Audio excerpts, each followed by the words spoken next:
Olá, estamos ao vivo para mais uma live do programa Ergonomizando com Débora Dengo. Hoje é a 24ª live de toda segunda-feira, às 17 horas. Hoje estamos apenas no Instagram, porque temos um convidado especial. Hoje o tema da nossa live é Análise Ambiental para Ergonomia, e a gente vai estar falando com o Nicolau da Axo, que é uma empresa que eu confio, minha empresa parceira de medição de instrumentos, né, de instrumentos de medição ambiental, de calibração, e ele vai estar conversando com a gente sobre o assunto.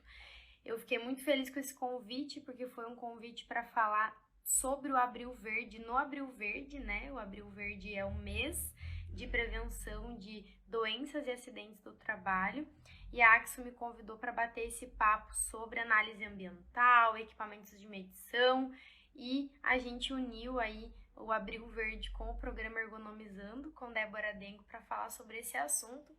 Então eu vou chamar o meu convidado especial, o Nicolau, para entrar aqui com a gente, representando a Axo. E eu vou desativar os comentários, tá, pessoal, para não atrapalhar o rosto dele. Mas qualquer dúvida que vocês tiverem é só enviar na caixinha de perguntas que a gente vai responder ao longo da live. Deixa eu desativar aqui e chamar o Nicolau para entrar. Deixa eu ver se ele já mandou a solicitação. Chamando o nosso convidado. Eu sou convidada deles, eles me convidaram, a gente chamando aqui o Nicolau, vamos aguardar ele entrar. Olá, tudo bom? Oi, Débora, boa tarde. Boa tarde a todos que estão conosco. Primeiramente, gostaria de dizer que é um prazer estar contigo aqui nessa live hoje, nesse bate-papo, poder compartilhar um pouquinho de conhecimento, fazer essa troca. Tu, com toda a tua expertise, a tua bagagem em relação à ergonomia, eu vou falar um pouquinho sobre os instrumentos da Axo, o que a gente consegue contribuir, né, neste processo, nesse mundo tão importante que muitas vezes é deixado de lado. O mundo da segurança do trabalho, a gente precisa cada vez mais estar em cima para que as normas sejam seguidas, né? As normas, elas estão aí para serem seguidas. Então, mais uma vez, muito obrigado, é um prazer estar aqui conversando contigo nessa tarde. Eu que agradeço, fiquei muito feliz com o convite. Eu trabalho com os equipamentos de vocês há anos e eu confio, né? E recomendo para os meus alunos também. A parte da honestidade de vocês, quanto às calibrações, me deixa muito segura em trabalhar junto com vocês. E é muito importante nós, profissionais da área da ergonomia, ter a visão de um técnico, de um expert em você sobre os equipamentos, porque uma das maiores dificuldades dos profissionais da ergonomia é a parte de medição ambiental. E hoje a gente vai poder esclarecer um pouco desse universo, tanto para quem está começando a atuar, quanto para quem já atua. E vai de encontro com o Abril Verde, que é a prevenção, né, de doenças e acidentes do trabalho, porque a análise ambiental, a prevenção dos desconfortos vindos do ambiente de trabalho, causam um benefício muito grande, né, para os trabalhadores. Então, obrigada mais uma vez, seja bem-vindo, e o pessoal que está entrando aí, sejam todos muito bem-vindos. Por onde que a gente começa, Nicolau? É muita coisa para falar hoje. É verdade, é muita coisa. E eu acho que essa parceria, Débora, ela é muito importante, principalmente para os nossos parceiros, para os nossos clientes, para os teus alunos, porque quando eles vêm adquirir um instrumento conosco, muitas vezes eles precisam atender determinado processo, eles precisam estar de acordo com alguma normativa, precisam de um instrumento para atender uma normativa, mas não sabem muito bem o que essa normativa fala, o que ela exige, e buscam apenas um instrumento, né? E nós, algumas vezes, inclusive, ficamos, em meio a atualizações de normas, mudanças que eventualmente ocorrem, nós também ficamos um pouco assim de saber determinado instrumento é o ideal para aquele processo, é o ideal para aquele outro processo. Então, eu acho interessante a gente entender, né, o que é a ergonomia, que para muitos ainda é um termo um pouco estranho, né, por mais que as pessoas conheçam daqui a pouco o que é uma postura correta num local de trabalho, conheçam a segurança do trabalho, as coisas que estão envolvidas, não sabem muito bem o que contempla esse termo ergonomia. Então, acho que tu pode trazer muito bem essas questões para nós, porque daí, a partir daí, a gente vai desenvolvendo, né, a partir do que contempla a ergonomia, né, porque é muito amplo a gente simplesmente falar de ergonomia, fala exatamente o que ela contempla, né? Em seguida, a gente pode trazer um pouquinho dessas normas relacionadas à ergonomia e onde que os instrumentos vão entrar nesses pontos, né? Eu acredito que é realmente muito assunto para a gente falar, mas a gente pincelando através desses tópicos, a gente vai conseguir encaixando as ideias, né? E fazendo aqui um bate-papo bem legal. Maravilha. Bora começar do começo, então, né? Para o pessoal, para o Nicolau, para todo mundo. A ergonomia, ela avalia, basicamente, resumindo, 5 grandes áreas. Análise biomecânica, psicossocial e cognitiva, organizacional, equipamentos imobiliários e ambiental. Então, a análise ambiental, ela está dentro de um dos 5 grupos que a gente precisa analisar. E a análise ambiental para ergonomia, ela foca na prevenção de desconfortos. Então, muitas pessoas confundem análise ambiental com análise de insalubridade, com análise lá da NR15, com análise da parte de segurança do trabalho, mas não é isso que a gente analisa. Na ergonomia, a gente vai analisar para prevenir desconforto e para melhorar o rendimento, a produtividade, a eficiência dos trabalhadores. Então, os limites da análise ambiental para ergonomia, eles são bem menores. Vou dar um exemplo bem básico. Lá, e vocês vendem, né? Vocês têm o comércio de todos esses equipamentos também de insalubridade. Quando a gente fala da insalubridade lá na NR15, nos anexos que falam de ruído, para ser um risco, para insalubridade de ruído é a partir de 80 decibéis. Para ergonomia, os riscos de ruído começam já em 65 decibéis. Por quê? Porque a gente não está prevenindo perda auditiva na ergonomia.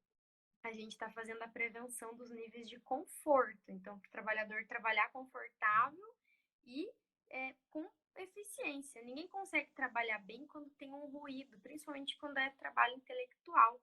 A gente não consegue. Um nível mínimo de barulho já interfere na nossa produtividade.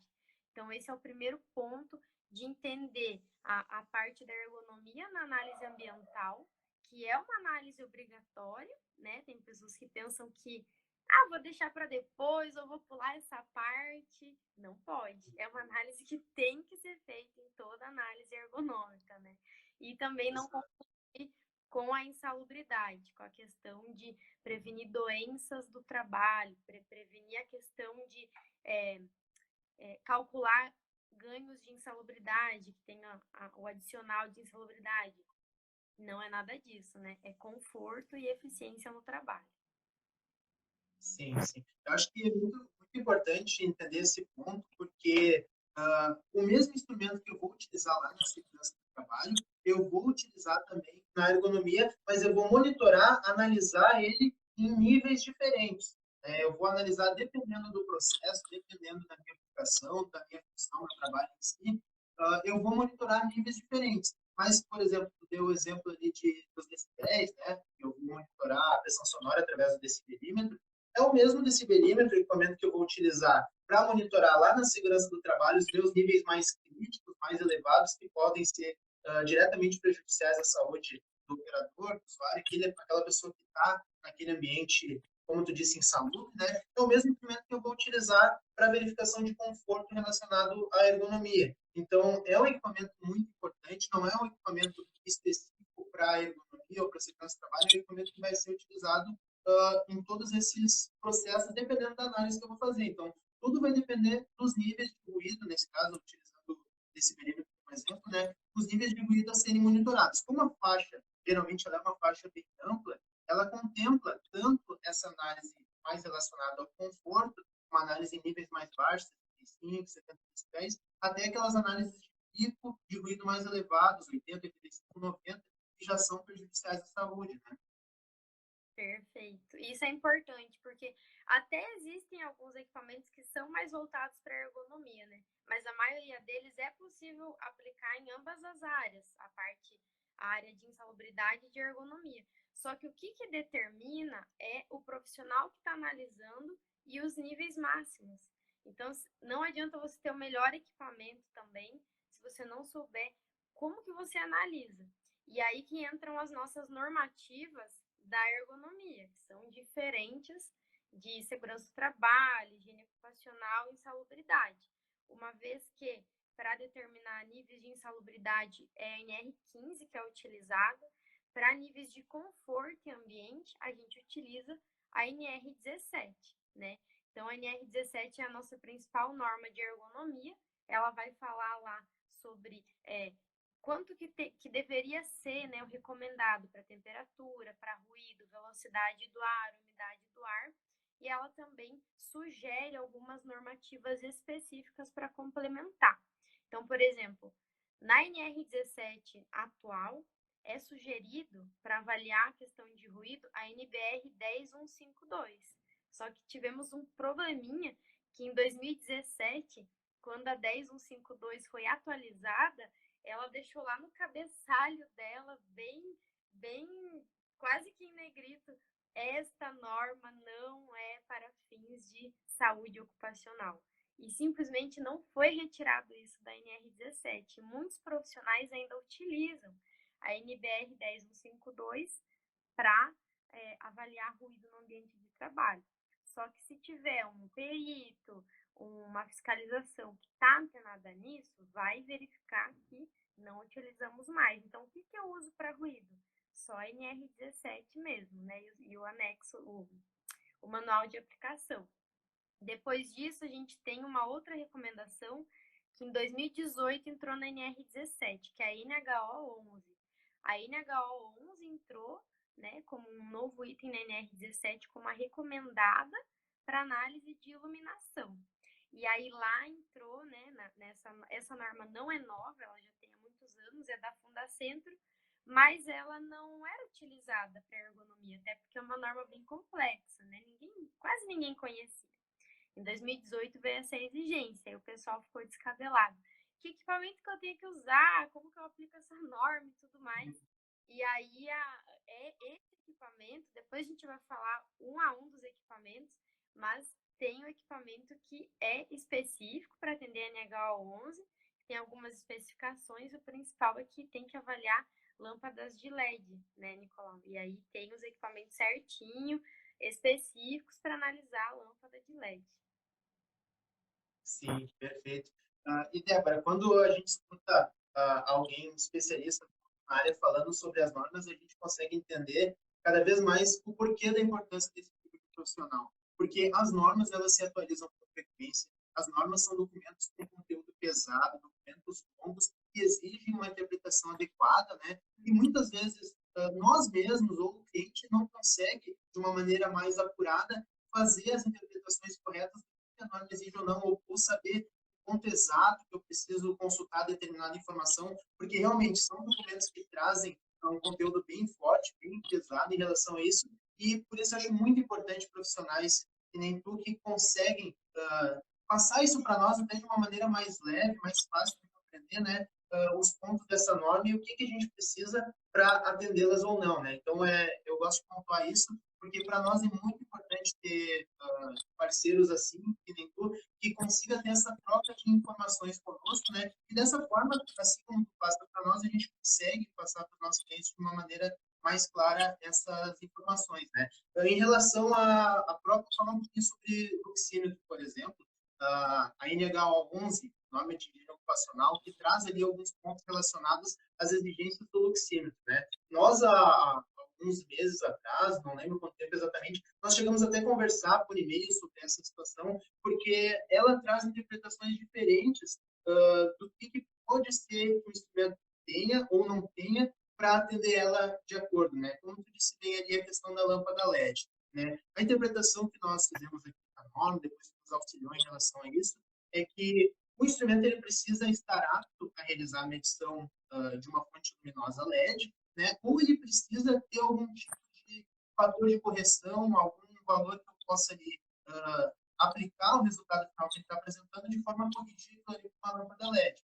Né? E a gente foi vendo que alguns instrumentos eles precisam ter ou uma correção que ele próprio seleciona o tipo de fonte luminosa, ou ele precisa trazer uma tabela com fatores de correção para diferentes fontes luminosas, ou ele precisa estar apto a medir nessas diferentes fontes, né? Como o caso aqui do instrumento que eu tenho aqui em mãos, que é o AK310, que nós vamos apresentar aqui na sequência, o resultado que ele apresenta na tela ele já está de acordo com os valores para fonte LED. Então, ele não precisa de nenhum tipo de fator de correção para aquele tipo de fonte. Então, nesse sentido, ele está de acordo com este requisito da norma, que é um dos requisitos dessa norma, né? Uma das, como é que eu posso chamar? Não sei se exigências seria o termo mais adequado, mas é uma das características que ela traz como importantes para o instrumento para poder ser utilizado para esse tipo de aplicação para ergonomia, né? Então, são muitas vezes esses detalhes que acabam fazendo nós escolhermos entre um instrumento ou outro, qual está mais de acordo com aquela aplicação que eu preciso fazer, né?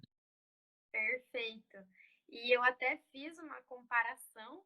Eu, é um post antigo, acho que eu até vou repostar ele. Depois que eu comprei o meu penúltimo equipamento de medição ambiental, que conforme vai aumentando as demandas de trabalho, eu vou comprando novos kits para o pessoal não ficar dependendo, né? Ah, tá numa empresa num dia e fazer uma logística de carregar equipamento. E aí no penúltimo que eu comprei já foi com o luxímetro correto, atualizado, né? Que atendesse a NH11. E era um 4 em 1 de vocês. E aí eu fiz a comparação. Eu tenho lâmpada de LED no meu escritório, aí eu coloquei para coletar, né, o nível de lux.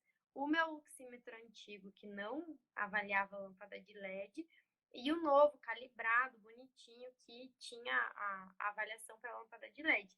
E deu uma diferença, eu não me lembro exatamente, mas de mais ou menos 30 lux.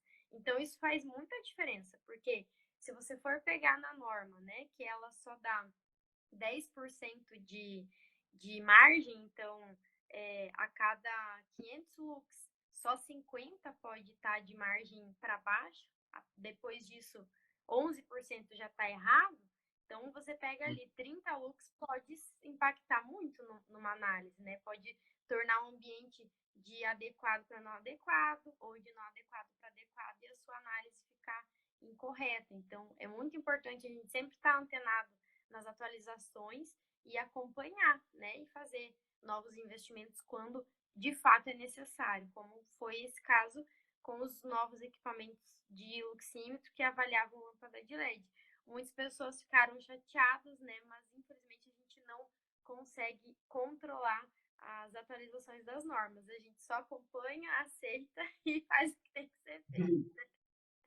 Sim.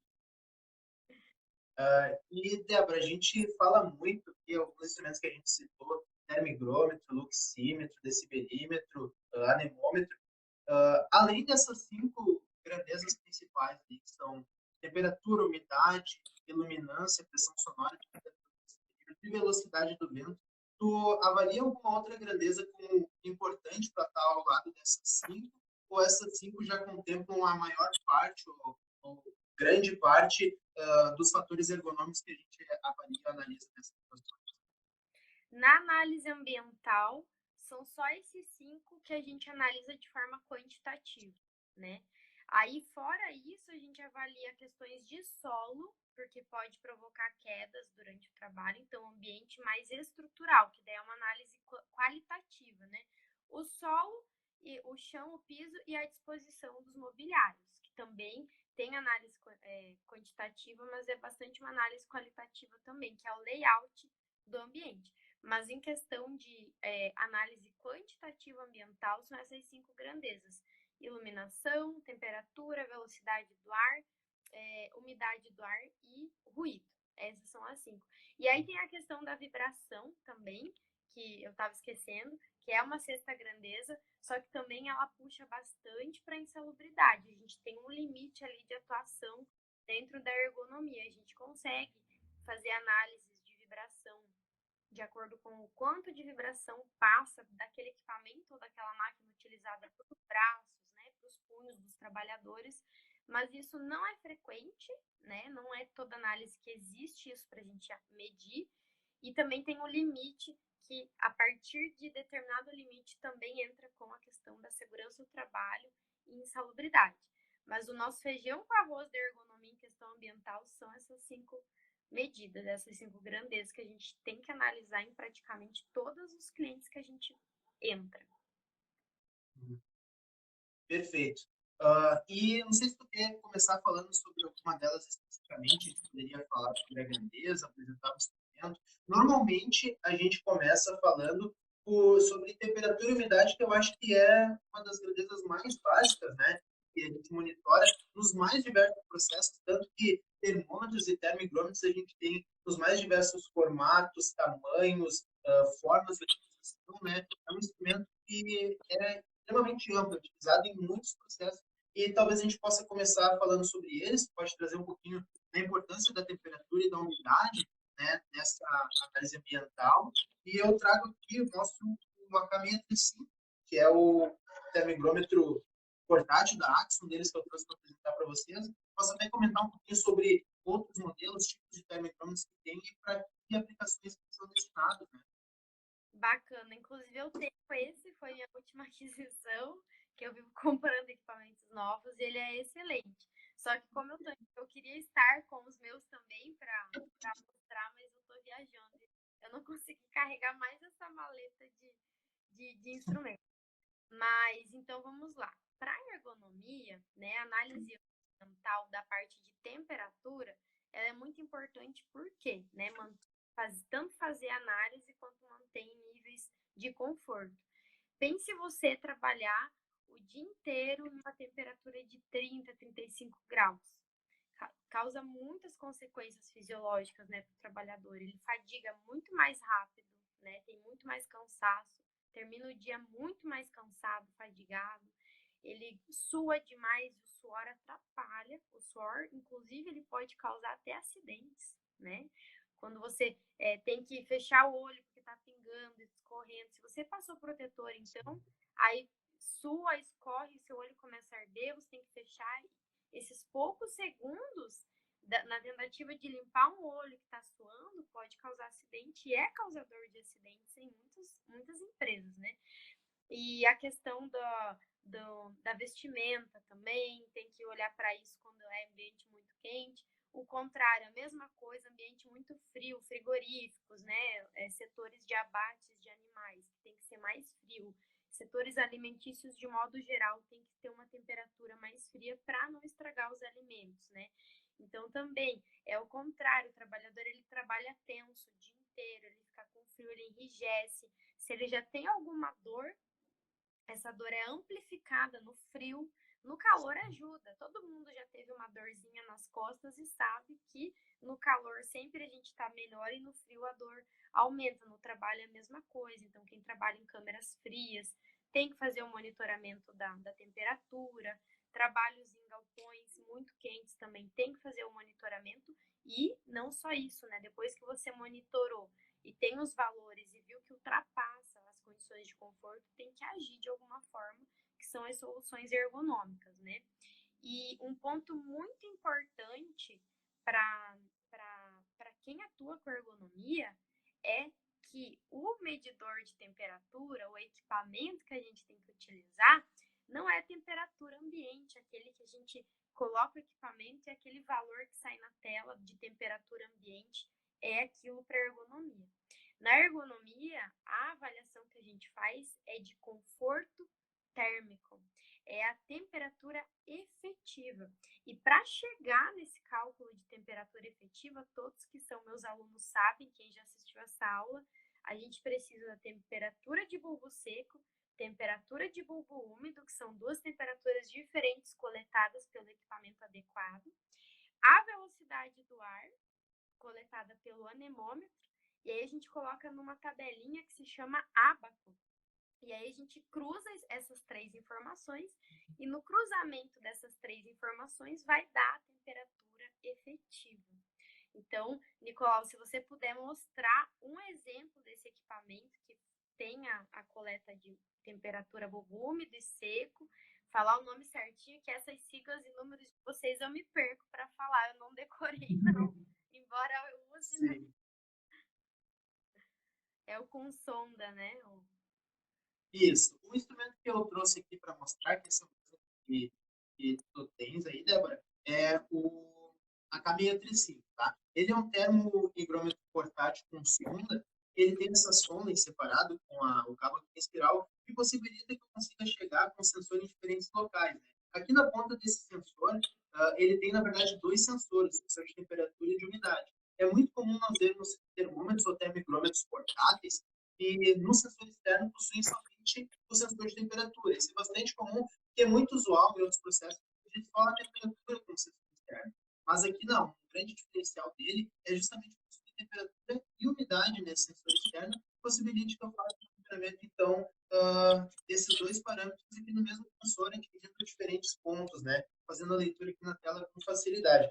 Dependendo do ponto que eu quero atingir em determinado local, às vezes eu tenho que o instrumento não tem a sonda parte, eu preciso levar o instrumento até lá, isso é bastante comum, acaba dificultando um pouquinho a leitura na tela. Então, um instrumento com sonda desse tipo facilita bastante nesse sentido. E ele faz também o cálculo da temperatura de buco úmido, né? A temperatura que tu citou e que vai ser utilizado depois para fazer o cálculo junto à velocidade, o cálculo daquela temperatura efetiva, né, a que o corpo humano está submetido naquele momento. Então, só esse instrumento ele já vai trazer três parâmetros super importantes nesse cálculo, né, que é a temperatura, a umidade e o cálculo da temperatura de bulbo úmido que ele vai trazer aqui para nós.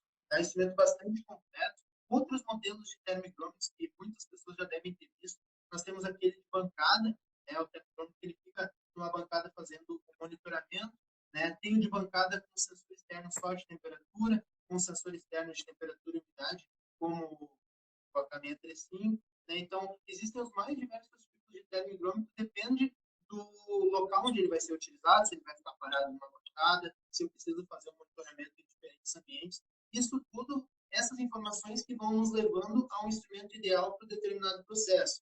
Né? Um instrumento que tenha também o cálculo da temperatura de pulmão, que é importante aqui no processo. Então, todas essas informações que o cliente vai nos trazendo, ou que a gente vai questionando no trabalho semelhante de consultoria, a gente vai trazendo em busca do instrumento ideal para aquele processo. Né? Então, o H635 é muito utilizado nesse sentido. Né? Muito bom. Esse equipamento é muito bom mesmo, ele é bem levinho para carregar.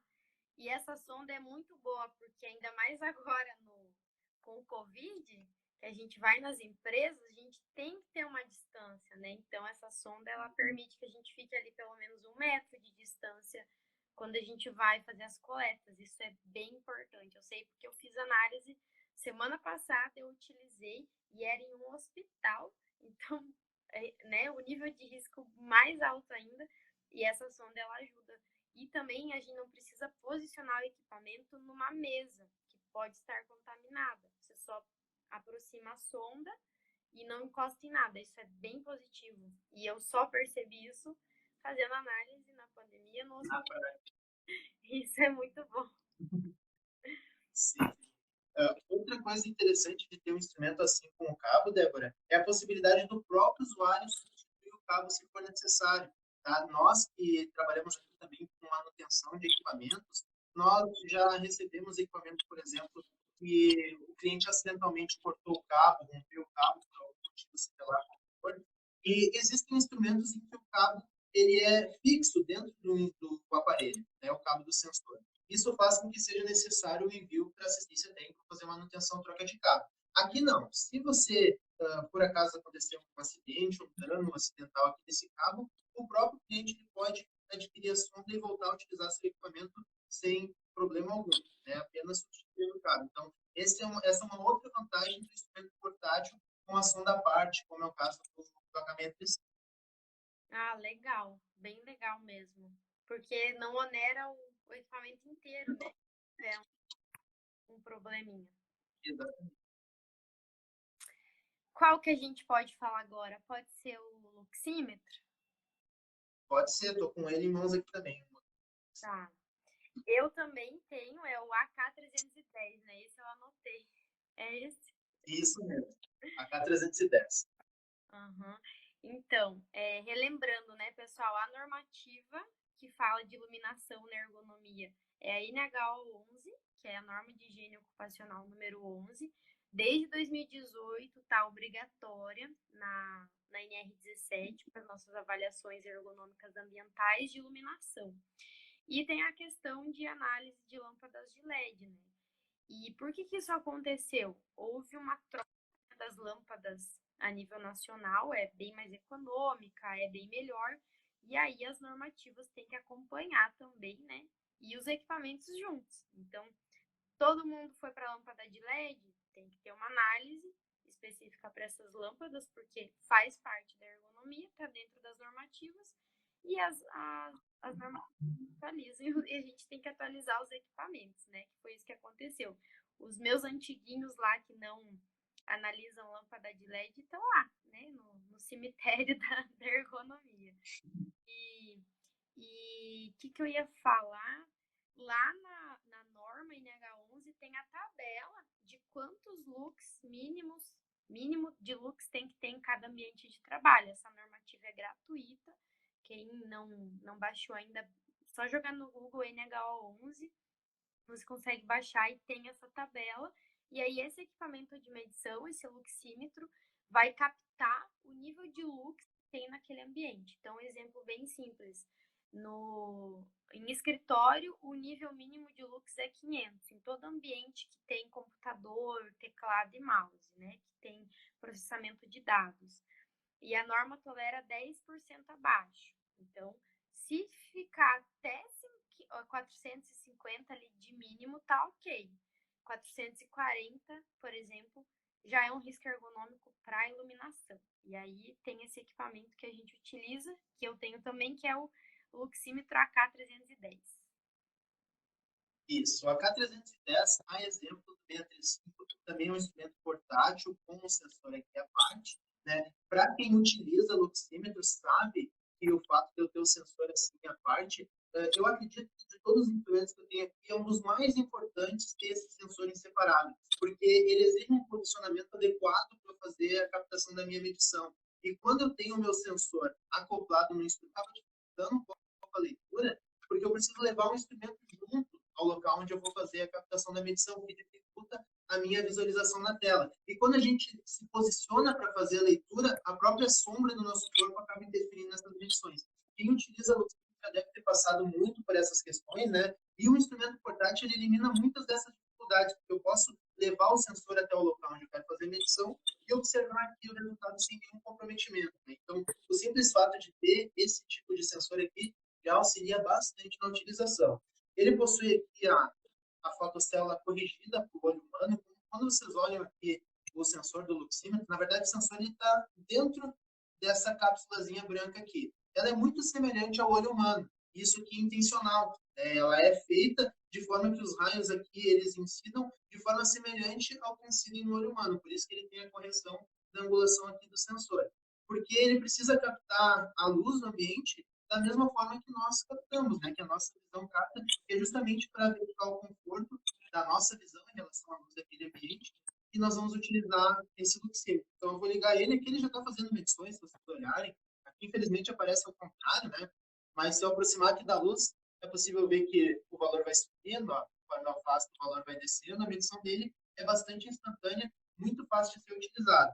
E como a Débora comentou, se eu estou fazendo monitoramento no meu ambiente, eu verifico que os valores estão abaixo, por exemplo, do mínimo exigido, eu vou precisar agir em relação a essa iluminação. Isso já aconteceu conosco aqui, participando de auditorias de análise ergonômicas, análise ambiental, verificou-se no momento que uma das salas, como ela foi ampliada e a iluminação permaneceu a mesma, em alguns pontos, algumas bancadas de trabalho, a iluminação já não estava mais adequada. Então, nós precisamos rever o posicionamento das lâmpadas, algumas vezes adicionar lâmpadas em pontos estratégicos para eu conseguir contemplar e fazer com que a iluminância do meu ambiente esteja dentro daqueles valores, como a Débora disse, que traz a NH11 para diferentes tipos de processos, tipos de aplicações. Eu vou ter níveis diferentes de lux, né? Como ela falou ali no escritório, o mínimo é 500. Se eu vou para uma função, por exemplo, uma cirurgia, eu preciso de uma iluminação extremamente mais alta para fazer aquela minha função naquele ambiente. Então, ali a norma ela já traz esses diferentes níveis de luz que precisa ter em cada um desses ambientes. Perfeito, perfeito. Cada exigência, né, de atividade vai exigir um mínimo de lux. Um depósito lá de guardar produtos, 200 lux basta, né? Então, é bem bacana unir essa análise com o adequado e de olho na tabela da NHO. Tem outras análises lá dentro, tem que fazer a iluminação média do setor, ponto a ponto, o cálculo da iluminância média, mas isso vai ficar para uma outra aula, senão vai ficar muito extenso aqui hoje. Mas Sim. bacana, eu não sabia dessa imitação do olho humano. Eu olhava, parecia um olhinho, mas nunca fiz essa associação. Gostei dessa explicação sua, né? Que é para a luz ser emitida exatamente como se fosse no olho humano. O sensor tá dentro daquele globo ocular, digamos assim. Bem bacana mesmo. Exato, exato. E esse que eu mostrei aqui, o AK310, né, Débora? Nós temos também outros químicos, como, por exemplo, o AK 800A. Eu acho importante citar ele, porque ele também faz parte do nosso kit de ergonomia. E ele tem uma característica interessante que, apesar do sensor dele ser fixado no instrumento, ele possui um giro de até 180 graus, que faz com que eu consiga posicionar esse sensor que inicialmente está voltado para mim, por exemplo, eu consigo girar ele para a parte de trás para fazer um monitoramento sem comprometer a visualização do instrumento. Então, esses instrumentos, eles buscam, entendendo como o instrumento vai ser utilizado, eles buscam forma de facilitar a vida do usuário, facilitar a leitura dos dados, né, de alguma forma. Então, mesmo o K800A, que tem um sensor fixo, ele possibilita esse ângulo de giro para que eu consiga visualizar aqui a minha leitura sem comprometer a medição em si, né, sem interferir ali na luz que está sobre o instrumento. Bem bacana, bem bacana. Valeu aí a explicação. O que mais está faltando? Decibelímetro, acho, né? Eu acho que o que você trouxe é o que eu tenho, a K820, que você trouxe. Isso. Esse é Isso mesmo. E uma vez a gente sorteou, não sei se você lembra, dois decibelímetros também. Aqui no Instagram teve 2 felizardos aí, devem estar na live. É um ponto bem delicado da ergonomia, Nicolau, porque a gente tem um manual de aplicação da NR17, que é um documento, ele não é um documento legal, ele não é uma norma, uma portaria, uma lei. Ele é um manual de aplicação da NR17. Todo mundo que estuda ou trabalha com ergonomia já conhece. E lá, nesse manual, a recomendação é que seja feita análise de ruído com dosímetro. E temos diferenças, né, entre dosímetro e decibelímetro. E discutindo e conversando com muitos colegas, né, a gente chegou num senso entre os profissionais de ergonomia que para determinadas situações o dosímetro é bacana, mas para a maioria das situações na ergonomia o decibelímetro é muito satisfatório. Então, por exemplo, quando a gente tem um ambiente que ele oscila muito ruído, então cada 5 minutos oscila o ruído, a cada segundos oscila esse ruído, e o dia inteiro ele oscila, ok, manter um dosímetro na gola do funcionário, e no final do dia, ou depois de uma coleta ali, uma amostra de 4 horas, você pega e lê esse resultado ao longo do dia para ver uma média ou uma moda do quanto coletou de ruído. Só que na ergonomia, lembrando, a nossa análise de ruído é para desconforto, é para prejudicar o trabalho e não para perda auditiva. Então, por exemplo, se eu tiver um barulho pontual que ele acontece de uma em uma hora, o ruído é o mesmo, e ele não altera, mas aquilo incomoda no trabalho, eu não preciso de um dosímetro para isso. Eu pego o decibelímetro naquele momento, daquele ruído pontual que atrapalha o trabalho e faço a coleta. Um outro exemplo, se for um setor que tem uma máquina que faz ruído de forma contínua e aquilo incomoda um pouquinho, pode ser uma máquina que faz esse ruído de forma contínua ou porque é da natureza da máquina, ou porque falta manutenção nessa máquina, bate peças com peças, ou ela não está bem fixa no solo, então ela faz um ruído pela vibração que ela faz. Então, se é um ruído contínuo, que não se altera e ele fica durante toda a jornada de trabalho igual, também não é necessário um dosímetro. Um decibelímetro, que é o que a gente mais utiliza, vai atender super bem, porque ele vai fazer essa análise pontual desse ruído né, que ele não se modifica e vai dar o resultado, se tem desconforto acústico ou não. E aí, esse é tem várias discussões de vários profissionais. Eu entendo que tem esse manual de aplicação, mas reforma não é uma norma, né? É só uma orientação. E em muitos casos a gente utiliza mesmo o decibelímetro, que é o que a gente vai falar hoje, mostrar para o pessoal, que está dentro do kit ergonomista, né? E só reforçar para até que se tiver algum contra-argumento, você poder argumentar, né? Se você está utilizando o decibelímetro da forma correta, você pode argumentar com quem quer que seja. Olha, eu utilizei o decibelímetro por quê? Porque é um ruído pontual, que ele não se modifica, ele acontece X vezes durante a jornada, ou é um ruído contínuo que não se altera também. Então não tem necessidade de um dosímetro ali colado no funcionário, coletando por longas horas do dia. Então eu queria dar essa palhinha com o pessoal para ter esse entendimento e deixá-los tranquilos de que sim, também utilizamos decibelímetro. E tem um outro ponto que até um colega da engenharia, que eu não tinha esse conhecimento, foi ele que me passou, e acho que você talvez possa complementar sobre isso.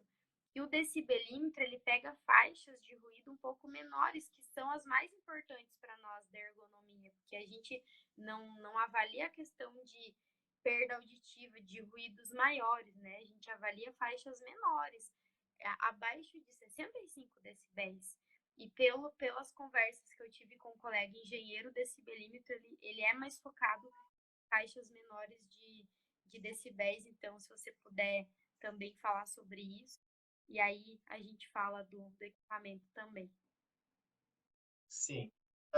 Bom, primeira coisa, quando a gente utiliza o decibelímetro, como tu comentou ali, se eu quero pegar algum ruído que acontece em determinado horário, no local de trabalho, obviamente eu vou precisar ir fazer a coleta no momento que aquele ruído for acontecer, né? A gente parte desse princípio. Parece uma coisa boa de se falar, mas quando a gente trabalha com o dosímetro ele vai ficar monitorando a jornada, ele vai pegar aqueles picos, ele vai pegar um período que daqui a pouco não vai ter aquele pico de ruído, vai ser um período normal. Se eu for com o meu decibelímetro e verificar somente aquele período normal da jornada, onde não ocorrem os picos, eu não vou ter conhecimento dele, e o resultado que eu vou ter é um resultado falso. Então, obviamente, para eu coletar aquele ruído que acontece em determinado período, eu vou ter que ir naquele período. Não adianta eu ir num período de trabalho que aquilo não acontece, que eu não vou ter um resultado efetivo. Então, esse é o detalhe que a gente precisa ter quando vai utilizar o decibelímetro ao invés do dosímetro. Né? Ele pode ser utilizado assim, bem comentou, em vários processos, mas eu não posso enganar o meu instrumento, não posso enganar o processo, eu preciso monitorar quando aquele ruído vai acontecer. Né? E falando de faixas de frequência, os decibelímetros geralmente eles trabalham com ponderação. Ele vai ter uma ponderação A, uma ponderação C, dependendo da faixa de frequência que ele trabalha, dependendo do tipo de ruído que eu estou monitorando. Se eu vou monitorar, por exemplo, com um decibelímetro, um ruído contínuo que acontece em determinado período do meu trabalho ou no período completo, eu vou utilizar uma ponderação A, por exemplo, que vai estar dentro daquela faixa de frequência.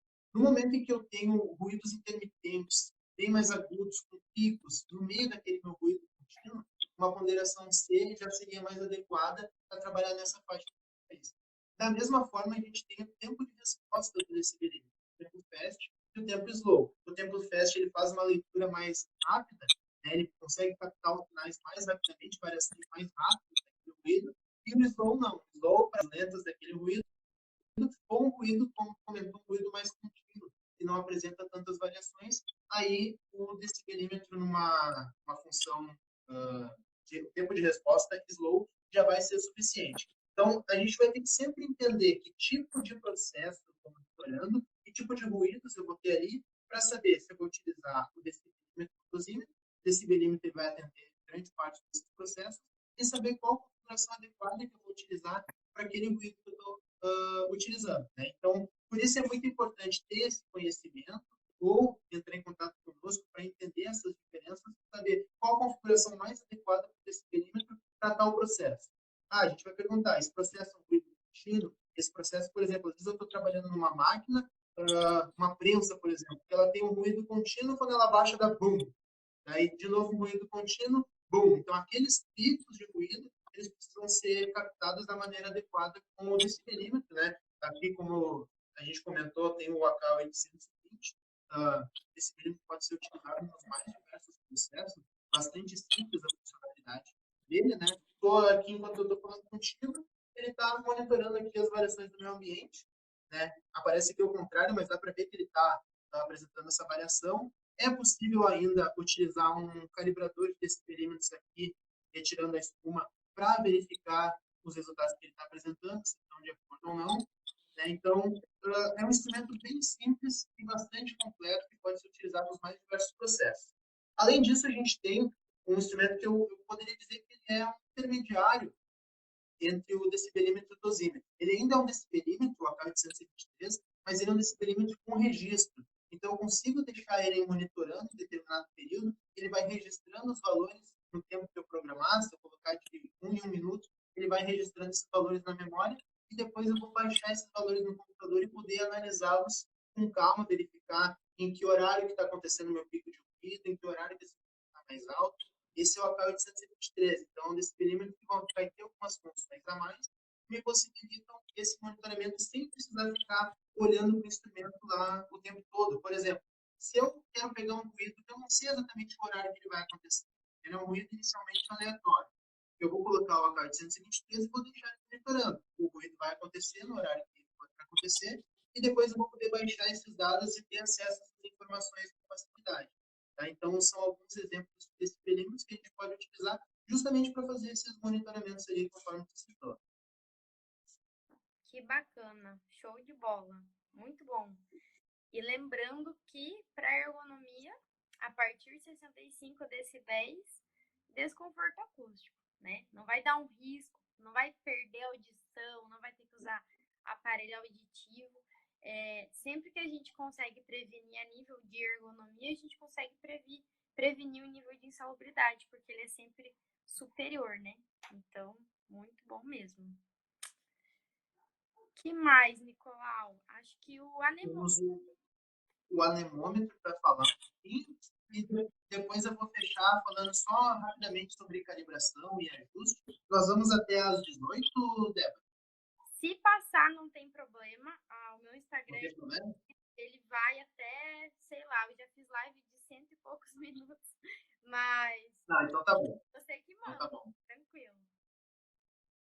Não, tranquilo, podemos falar então sobre o anemômetro, então, dessas 5 grandezas que a gente comentou no início, que falta ainda a velocidade do vento, né? Pode trazer para nós aí o principal fator da importância da medição da velocidade do vento. Claro, a gente já comentou sobre o cálculo da temperatura efetiva, que vai utilizar o seco, o úmido, umidade, velocidade do vento, né? Mas trazer para nós a importância do monitoramento da velocidade do vento também para essa análise ambiental que a gente está conversando. Uhum. A velocidade do vento ou a velocidade do ar, como é escrito lá na NR17, é muito importante também para a questão de prevenção de acidentes, porque quando está ventando, pode, tanto em ambientes abertos quanto em ambientes fechados também. Tem ambientes fechados que, dependendo da atividade, também tem uma velocidade do vento alta, né? E pode voar coisas, papéis, sacolas, provocar acidentes por conta disso. E além disso, por exemplo, se for um trabalho braçal e eu tenho uma velocidade do ar superior lá a 75 metros por segundo, que é o limite que a NR17 nos traz, aquele esforço que o trabalhador está fazendo, ele pode ser aumentado. Porque vamos supor que ele empurre um carrinho com cargas, né? Tem carrinhos com cargas que os trabalhadores têm que empurrar que tem 1 tonelada. Imagina 1 tonelada, carrinhos com rodas ruins, solo ruim, solo sujo e ainda um vento que vem na contramão, né? Aquele esforço que ele vai ter que usar para fazer essa movimentação dessa carga vai ser muito maior, né? Esse esforço. Claro, tem um monte de coisas que a gente tem que arrumar, mas a velocidade do ar é uma delas, né? E além disso, a velocidade do ar, quando ultrapassa esses limites de 0,75 metros por segundo, que é para o conforto térmico e conforto ambiental, pode causar também ressecamento do globo ocular, da retina. Então, pode causar problemas nos olhos, né? Também ressecamento, vermelhidão, cansaço, sonolência também, porque esse ressecamento causa. Então, tudo isso vai impactar negativamente no trabalho. Tem muitos trabalhadores que precisam começar a usar colírio porque tem muito vento no ambiente de trabalho e não dá tempo da lubrificação natural lubrificar a quantia numa velocidade igual ou superior da velocidade que resseca por conta do vento, né? Então, são vários fatores negativos que uma velocidade do ar aumentada pode causar no ambiente de trabalho e a gente precisa sempre analisar e monitorar e fazer as melhorias necessárias e reavaliar depois, né? Muitas pessoas esquecem da reavaliação quantitativa com os equipamentos depois da implementação das melhorias. Então, reavaliar é tão importante quanto avaliar para identificar esse risco. Sim, e para exemplificar, então, eu trouxe aqui o ACAL S32, um dos anemômetros que a Axis possui, também é um anemômetro portátil, da parte. Tá? Eu acabei não comentando, não detalhando especificações dos instrumentos, porque senão a gente vai alongando muito, mas os instrumentos que a gente comentou aqui, todos têm função de máxima e mínima, tem congelamento de temperatura, tem função backlight, então são instrumentos que todos eles contêm essas funções a mais, que a gente vai chamar, né? Funções adicionais, que trazem também maior facilidade para o usuário. Né? Não é diferente aqui do local de 32, ele tem até um botãozinho de congelamento de leitura aqui na própria hélice. E para fazer a leitura dele também, bastante simples, eu vou ligar ele para mostrar para vocês. Vai estar ao contrário, mas vocês estão vendo que aqui está zero. No momento em que ele começar a girar, ele já começa a fazer a leitura. Tá? Também o sensor portátil aqui, ele possibilita que eu posicione em diferentes locais onde eu quero monitorar, vire o sensor na posição que eu quero virar e mantenho o instrumento aqui com a leitura à altura dos olhos. Né? Ele é um termo-hidroanemômetro, significa que, além da velocidade do vento, ele mede também temperatura e umidade. Bastante completo, faz todas as medições em um só. Sem contar com todas as funções adicionais ali que eu citei anteriormente. Aqui ele possui ainda conexão com o computador, porque ele pode fazer registros, pode fazer posteriormente. Esse é um dos anemômetros aqui mais completos que nós temos hoje na Axis. E vai atender, então, esses mais diversos processos ali que foram citados pela Débora. Faixa de medição não costuma ser um problema para os anemômetros, eles geralmente não medem de zero, porque precisa de uma certa quantidade de vento para conseguir tirar a hélice da inércia, para conseguir fazer com que ela faça esse movimento inicial. Então, geralmente, os anemômetros eles medem a partir de 0,4 metros por segundo, mais ou menos, e esse aqui vai até 35 metros por segundo.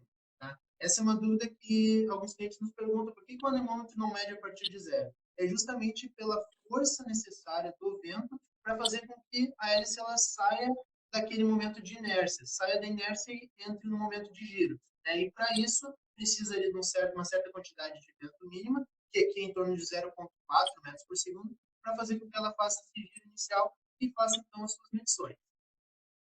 Maravilha. Como para ergonomia, para ser um risco é a partir de 0,75, então não interfere esse 0,4 da inércia, né? Estando abaixo de 0,7 é o 0,75 é o que importa.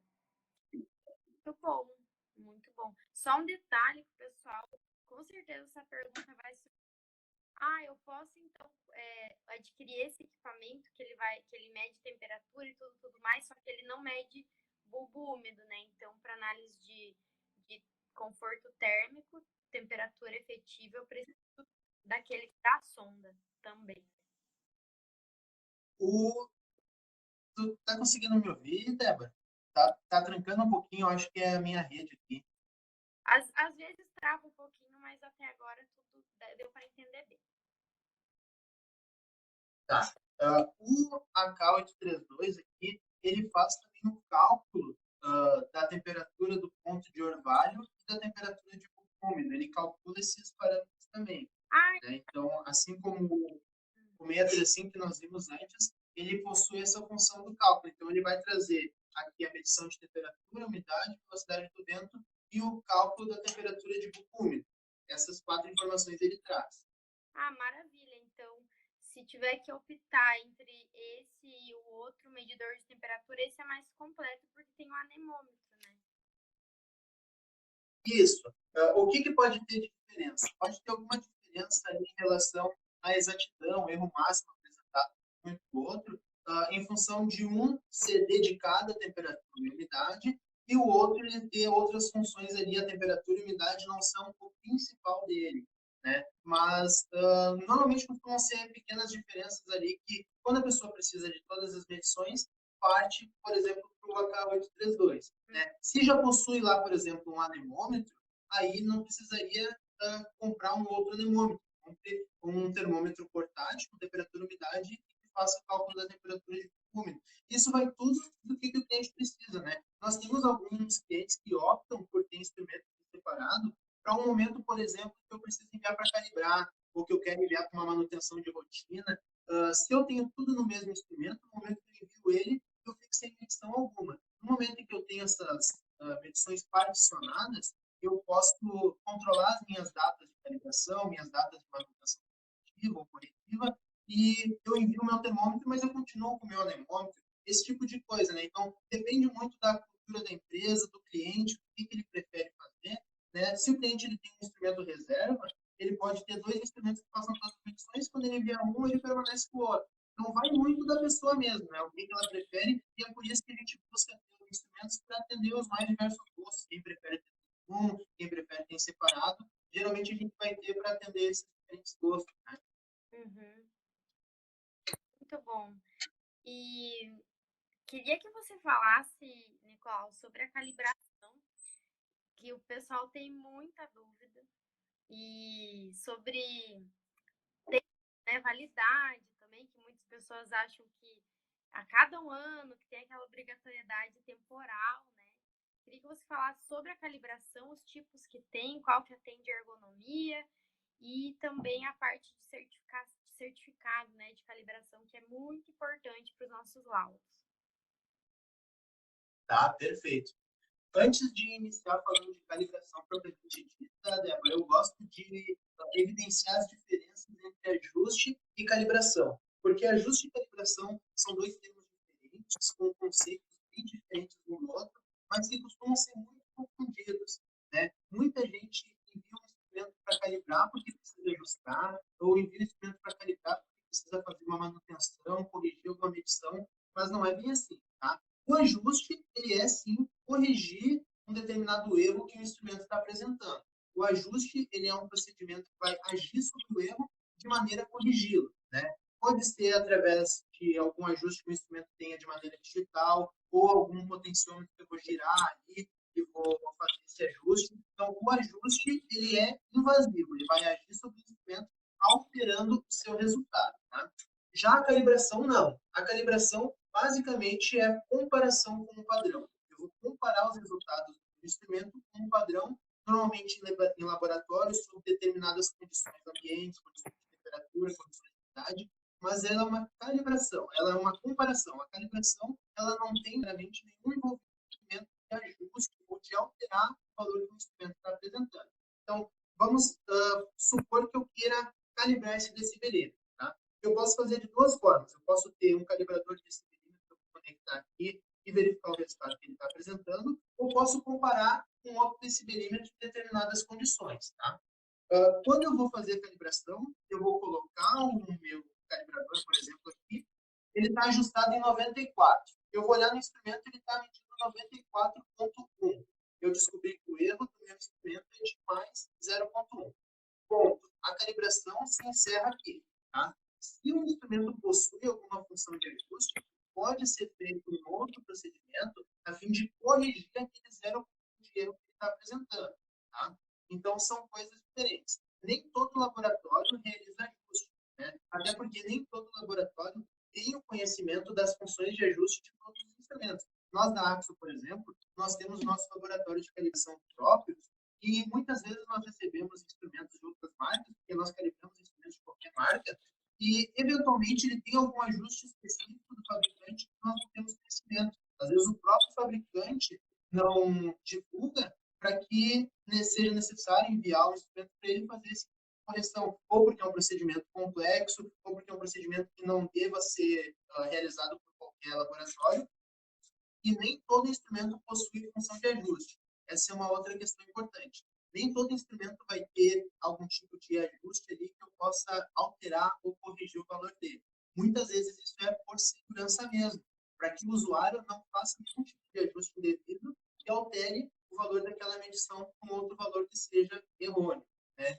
Então, isso é importante que esteja claro para a gente conseguir entender. Quando o meu instrumento está apresentando uma falha, está apresentando um erro, está apresentando uma medição divergente, o que eu preciso fazer com ele? Preciso enviar para assistência técnica para fazer uma manutenção, preciso enviar para assistência técnica para fazer um ajuste, preciso enviar para um laboratório para calibrar, o que precisa ser feito, né? Então, estando isso claro, a gente consegue compreender melhor como que funciona a calibração, tá? Então, a calibração é quando eu vou enviar o meu instrumento para o laboratório para descobrir o erro que ele está apresentando, tá? Por que esse erro é importante? Para saber se ele está de acordo com as especificações e se ele está atendendo o meu processo ali que vai ter determinadas tolerâncias. Quando eu adquiro um instrumento de medição, qualquer que seja, ele vai ter nas suas especificações uma exatidão. Essa exatidão nada mais é do que o erro máximo admitido para aquele modelo de instrumento. Tá? Então, se eu tenho um decibelímetro que a exatidão dele é 1 decibel, significa que o erro máximo admitido para esse modelo é 1 decibel. Tá? Não significa que o erro dele vai ser 1 decibel para toda a faixa. E é por isso que é importante fazer calibração. No momento que eu fizer a calibração, eu vou informar para o laboratório quais os pontos que eu desejo calibrar. O laboratório ele vai ter lá no seu escopo quais que são os pontos que ele tem para calibrar os mais diversos parâmetros. Então, por exemplo, o laboratório calibra a temperatura, ele vai dizer, eu calibro a temperatura de menos 30 a 200 graus, por exemplo. Esse é o escopo do laboratório. Dentro dessa faixa, a gente vai escolher qual ponto que ele quer calibrar. Tá? Velocidade do vento também. Vamos supor aqui na Axis a gente tem um túnel de vento para fazer a calibração dos anemônios. O meu túnel lá ele tem velocidade de 2,5, 5 metros por segundo, 10 metros por segundo, 20. Entre esses pontos aqui, o usuário vai escolher qual ponto que ele quer calibrar. E por que o usuário que escolhe? Porque a calibração, lembrando que a gente quer conhecer o erro do instrumento. E para mim, nada mais interessante do que descobrir o erro na faixa que eu vou trabalhar. Né? Se você, por exemplo, vai monitorar a temperatura de um ambiente, que geralmente está entre 25 e 30 graus, não faz sentido você calibrar um instrumento a 100 graus, porque não é do meu interesse conhecer o erro dele a 100 graus. O meu interesse é conhecer o erro dele a 25 e 30, então eu vou escolher um ponto dentro dessa faixa. Também por isso que os instrumentos eles não são vendidos calibrados, porque a calibração pode se dizer que é um serviço personalizado. O usuário ele vai me definir quais são os pontos para que eu possa calibrar um instrumento naqueles pontos e enviar para ele. Tá? Então, normalmente, quando deseja-se a aquisição de um instrumento calibrado, por exemplo, informa-se isso no ato da compra, o instrumento, ao sair do nosso estoque, já devidamente testado pelo controle de qualidade, ele vai para o laboratório vai fazer essa calibração e vai emitir o certificado. Tá? Daí, quando a gente fala de certificado, tem alguns pontos importantes. Tá? Um deles que tu citou em relação à validade da calibração. Tá? Nenhum laboratório está apto a definir a validade da calibração de um equipamento para o usuário. Tá? Isso é por questões muito simples. Por exemplo, se eu tenho um laboratório de calibração e eu defini, por exemplo, que o usuário tem que calibrar mensalmente, imagina que todo mês ele vai ter que me enviar o instrumento, ele vai ficar sem o instrumento dele, para que eu possa faturar o valor de uma calibração. Tá? Isso é um exemplo bem a grosso modo, tá? Mas é um dos motivos pelos quais os laboratórios não podem definir uma periodicidade para a calibração dos equipamentos do cliente. Quem define é quem? É o próprio cliente. No caso das empresas, é o próprio controle de qualidade. E eles vão fazer isso baseados no quão crítico é o uso desse instrumento dentro do processo. Vão avaliar lá tempo de vida do instrumento, tempo de vida do sensor, o quanto que essa medição impacta no meu processo, de quanto em quanto tempo eu preciso ter um monitoramento efetivo do erro desse aparelho, e baseado nessas condições, então, o cliente, o controle de qualidade, vai definir uma periodicidade para a sua calibração. Então, fazendo esse estudo lá, eu avaliei que calibrando anualmente o meu instrumento está ok. Beleza, vou calibrar anualmente, mas isso não é regra. Tá? A maioria das empresas, a maioria dos laboratórios, pessoas que possuem instrumentos, enviam anualmente os seus instrumentos para calibrar, até já se tornou quase que uma periodicidade padrão, digamos assim. Uhum. Mas não é. Eu posso definir que a cada 9 meses eu vou enviar para calibrar um detector de gás, por exemplo, que é um instrumento mais crítico, eu posso calibrar a cada 6 meses, com uma frequência maior. Se eu definir que 1 ano é um período muito longo para eu analisar novamente o ano do meu instrumento, eu defino um período mais curto. Da mesma forma, se eu tenho um termômetro simples utilizado lá no meu processo, um processo que não é crítico, que eu não preciso ter uma exatidão muito boa, não preciso ter um erro tão pequenininho, daqui a pouco eu posso calibrar ele a cada 2 anos. Né? Então, esse estudo que o usuário precisa fazer. Eu posso calibrar um instrumento, utilizar ele como padrão para comparar com os demais que eu já tenho lá. Claro que eu vou ter que estabelecer um procedimento para isso, vou ter que ter todo um controle nessa comparação, mas eu posso calibrar um e utilizar ele como padrão para os demais. Tá? Então, são diversas formas que eu posso trabalhar para manter o meu instrumento sempre atualizado em relação à calibração. Mas, reforço, quem define a periodicidade da calibração é o usuário. Tá? Mas aí pode vir alguém aqui e nos perguntar, mas eu tenho um certificado lá, que custa a validade da minha calibração? Eu vi lá que tem a validade. Na verdade, essa validade que está presente no certificado é a validade do padrão que foi utilizado para calibrar o meu equipamento. Tá? Então, se eu tenho aqui um deciberímetro que eu vou calibrar no laboratório, eles vão comparar com o padrão deles. E esse padrão do laboratório, sim, é um padrão calibrado, tem uma data que ele foi calibrado, uma data da próxima calibração, que é uma validade que foi definida pelo laboratório, e é essa validade que consta no certificado. Tá? Agora, se tu utiliza lá um instrumento, Débora, e tu definiu que vai calibrar ele anualmente e quer que essa validade conste no certificado, aí tu pode solicitar formalmente ao laboratório para que eles coloquem essa validade escrita no certificado, que foi mediante uma solicitação tua, que não foi uma solicitação do laboratório, porque eles não podem fazer isso. Tá? Então, basicamente assim funciona a validade do certificado. Tá? Nunca é definida pelo laboratório, é definida pelo usuário e só vai constar se o usuário formalizar o laboratório essa necessidade. Muito bom saber disso, porque muitos profissionais, acredito que a maioria não sabiam dessa informação, que não tem uma especificação de validade, né? E como você falou, tem empresas que vão colocar validades para forçar uma renovação, às vezes desnecessária, né? E esse foi o ponto que fez eu migrar, inclusive, de empresa para a utilização e compra e manutenção dos meus equipamentos de análise ambiental, porque a empresa antiga que fornecia os equipamentos para mim, para as minhas análises ergonômicas, tinha essa questão de obrigar a gente a calibrar a cada 6 meses, né, colocar lá um selo de validade. E quando eu fiquei sabendo dessa informação, eu falei, caramba, isso não tá certo. E aí que eu fui procurar uma empresa nova para começar a utilizar. Aí foi uma indicação de uma colega de trabalho.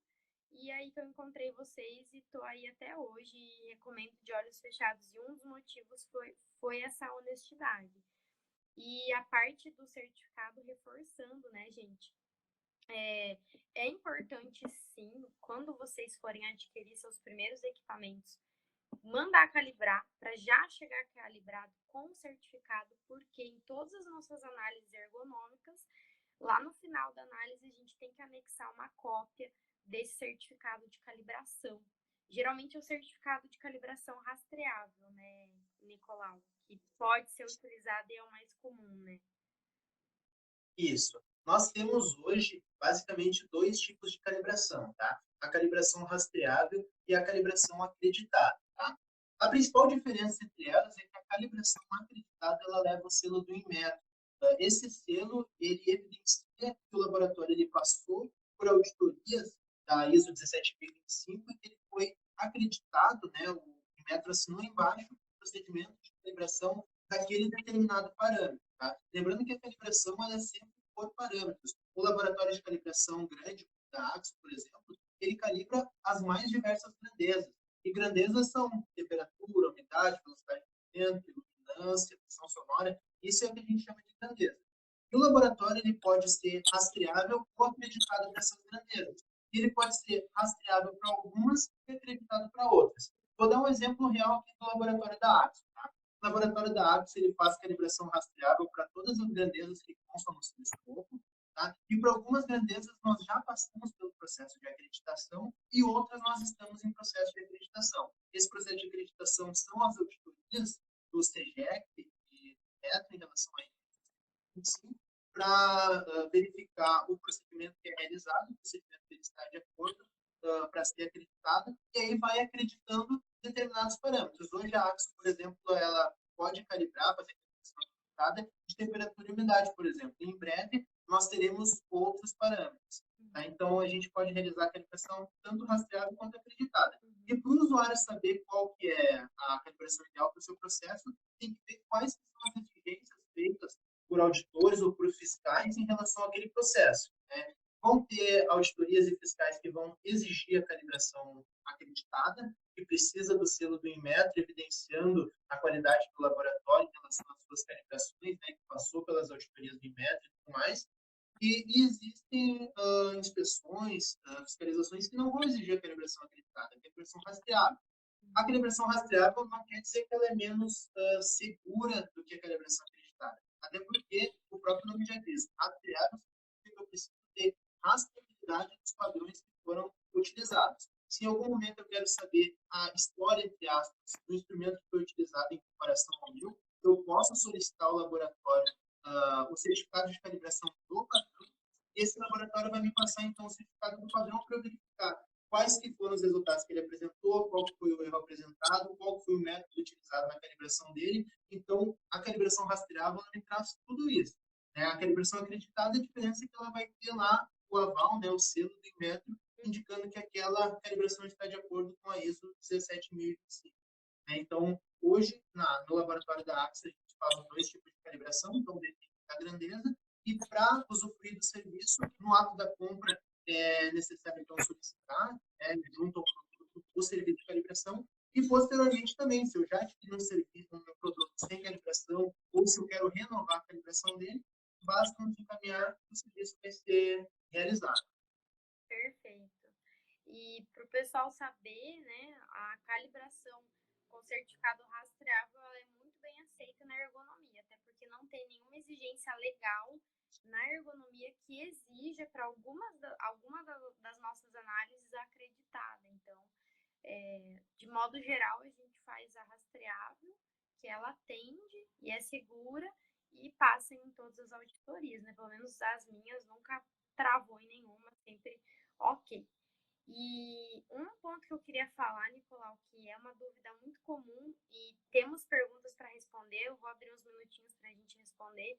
E essa deve estar aqui, com certeza, posso utilizar os valores de outros documentos PPRA, LTCAT para minha análise ergonômica, ou seja, não adquirir os equipamentos e utilizar análises já prontas, eu vou dar a minha opinião, e aí se você quiser você pode dar a sua também como técnica, mas isso eu não recomendo, porque primeiro, você não sabe dos equipamentos que aquela pessoa está usando, se está calibrado, se está dentro de um controle de qualidade interno dela, se ela avaliou corretamente, se ela coletou em horários adequados, se ela aplicou as normas adequadas.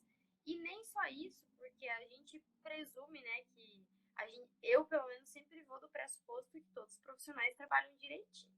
Então, vamos supor que todos trabalhassem direitinho. Tem um outro ponto que a análise da ergonomia, como a gente já vem falando nos últimos 70 minutos, não é igual às outras análises. Não é igual a análise de insalubridade, não é igual a análise da LTCAT, do PPRA, da parte de segurança do trabalho. Então, mesmo que tivesse tudo perfeito, a análise correta, os equipamentos de acordo, calibrados, aqueles valores que vocês pegam lá, que a gente visualiza em outros programas, não se aplicam para ergonomia. A gente vai ter que fazer o diagnóstico ergonômico em cima de valores coletados por outro profissional. Porque, por aquele exemplo básico do ruído, 75 decibéis para insalubridade não é um risco, mas para ergonomia é. Então, acaba que é muito melhor você ter seus equipamentos, e muitos profissionais estão começando agora, e eu sempre dou a seguinte dica: se eu estiver cometendo alguma gafe, você me corrija, Nicolau, que você é especialista em equipamentos. Eu sempre recomendo assim: loque os equipamentos para sua primeira análise ergonômica, se você não tiver esse dinheiro para investir inicialmente, mas recebeu o valor da sua primeira análise ergonômica, pega uma parcela dela e aí invista em comprar o seu próprio kit e não ter que passar por isso mais, tanto de alugar quanto de correr o risco de pegar valores de coletas de outros profissionais para sua análise ergonômica, que é um laudo vitalício, né? Uma análise ergonômica feita, ela vale enquanto aquele funcionário ser vivo e enquanto aquela empresa tiver aquela atividade rodando. Sim, perfeito, concordo plenamente. E eu acho que esse questionamento é semelhante àquele questionamento que a gente recebe, bem parecido em relação à calibração, né? Eu tenho um instrumento, eu troquei o sensor do instrumento, aquele meu certificado antigo, ele permanece valendo, né? É um questionamento bem semelhante que a gente recebe e a resposta também é a mesma.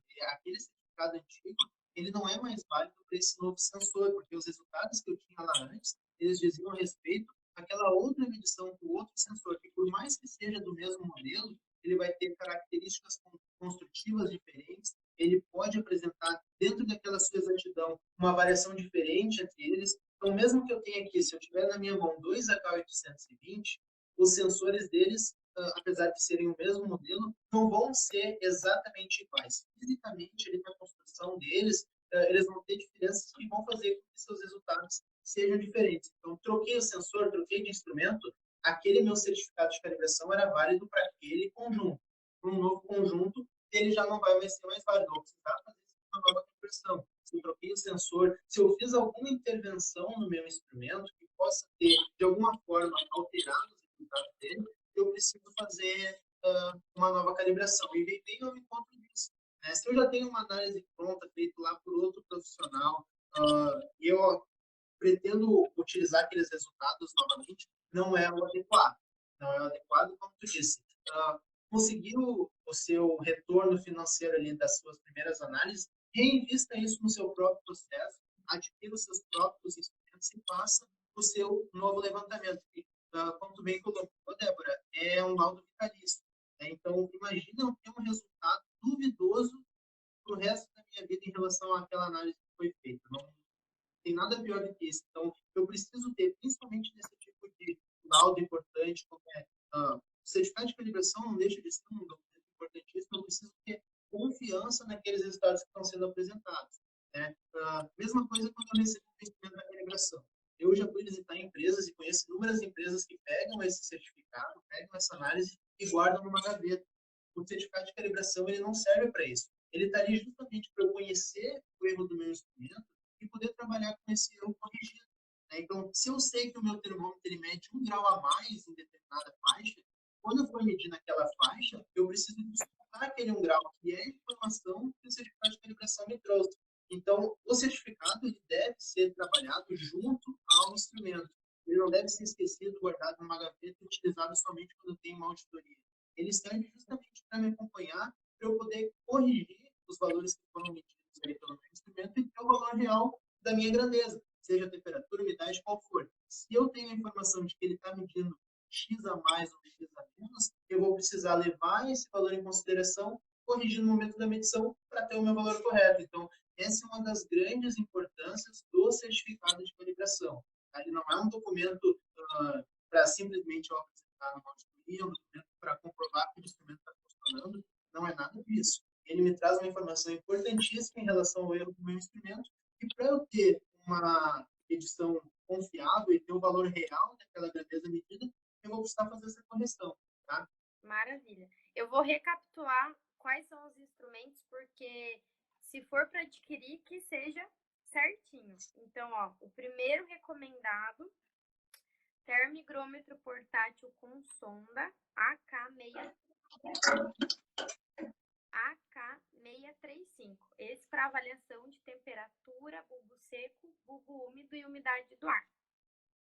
Isso. Depois o decibelímetro digital AK820. AK820. Depois o luxímetro digital AK310. AK310.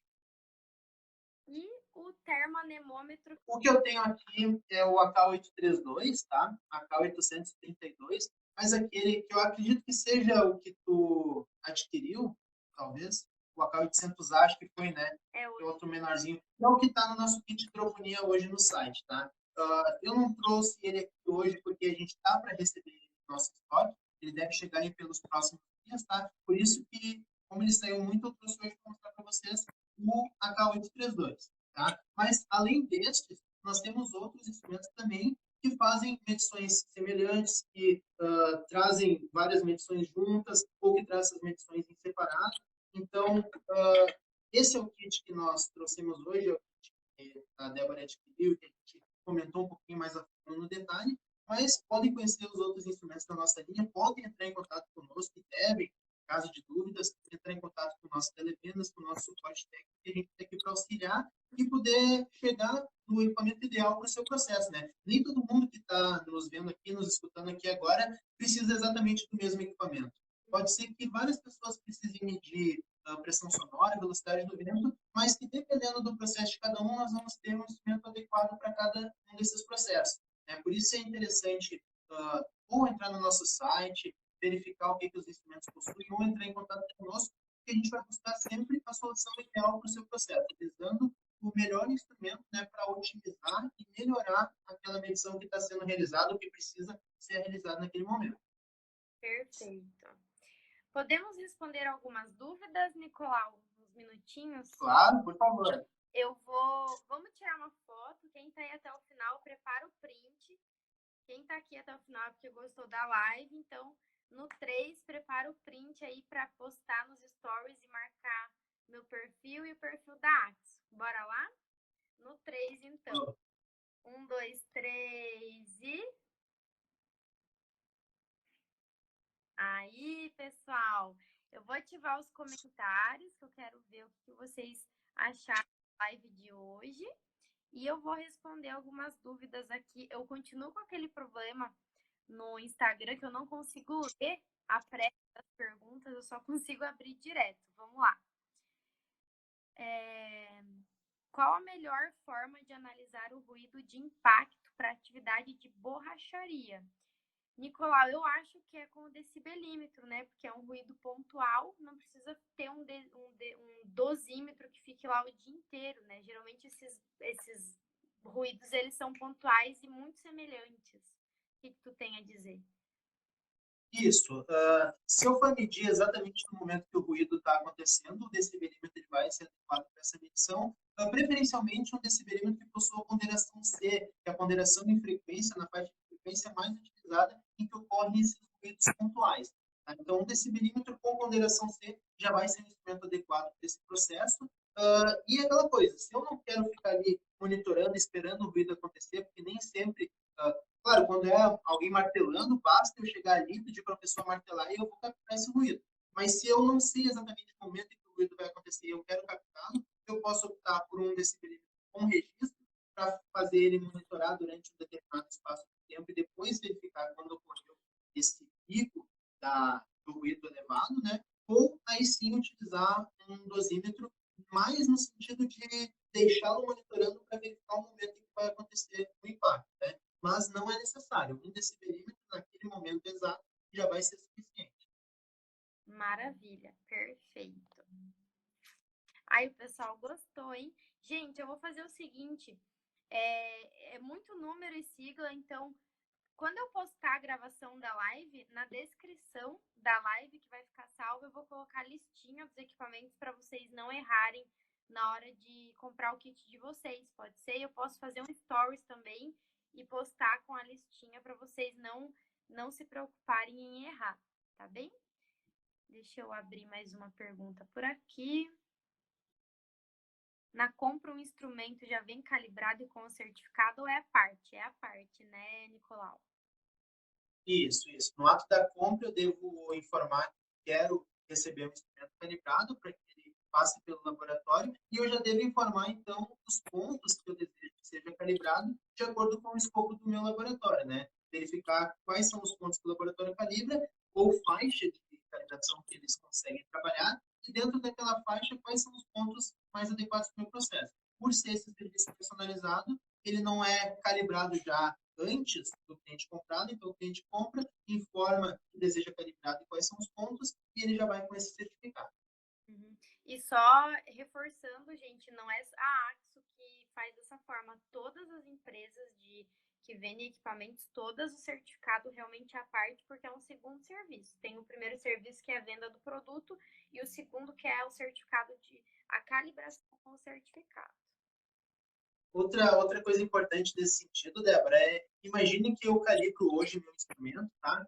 E ele fica, vou jogar alto, fica 2 meses no meu estoque até ser vendido, né? Significa que quando eu comprar aquele instrumento, o resultado que eu tenho do certificado já é um resultado de 2 meses atrás, né? Pode ser que não tenha mudado, pode ser que não, mas pode ser que sim, porque há um desgaste natural dos sensores, há um desgaste decorrente do uso. Então, se a minha calibração eu definir para cada 6 meses, e eu comprar ele já foi calibrado há 2 meses, eu só teria, teoricamente, 4 meses de uso.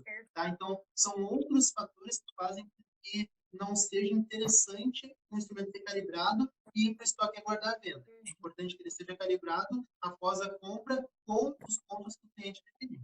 Perfeito, muito bom.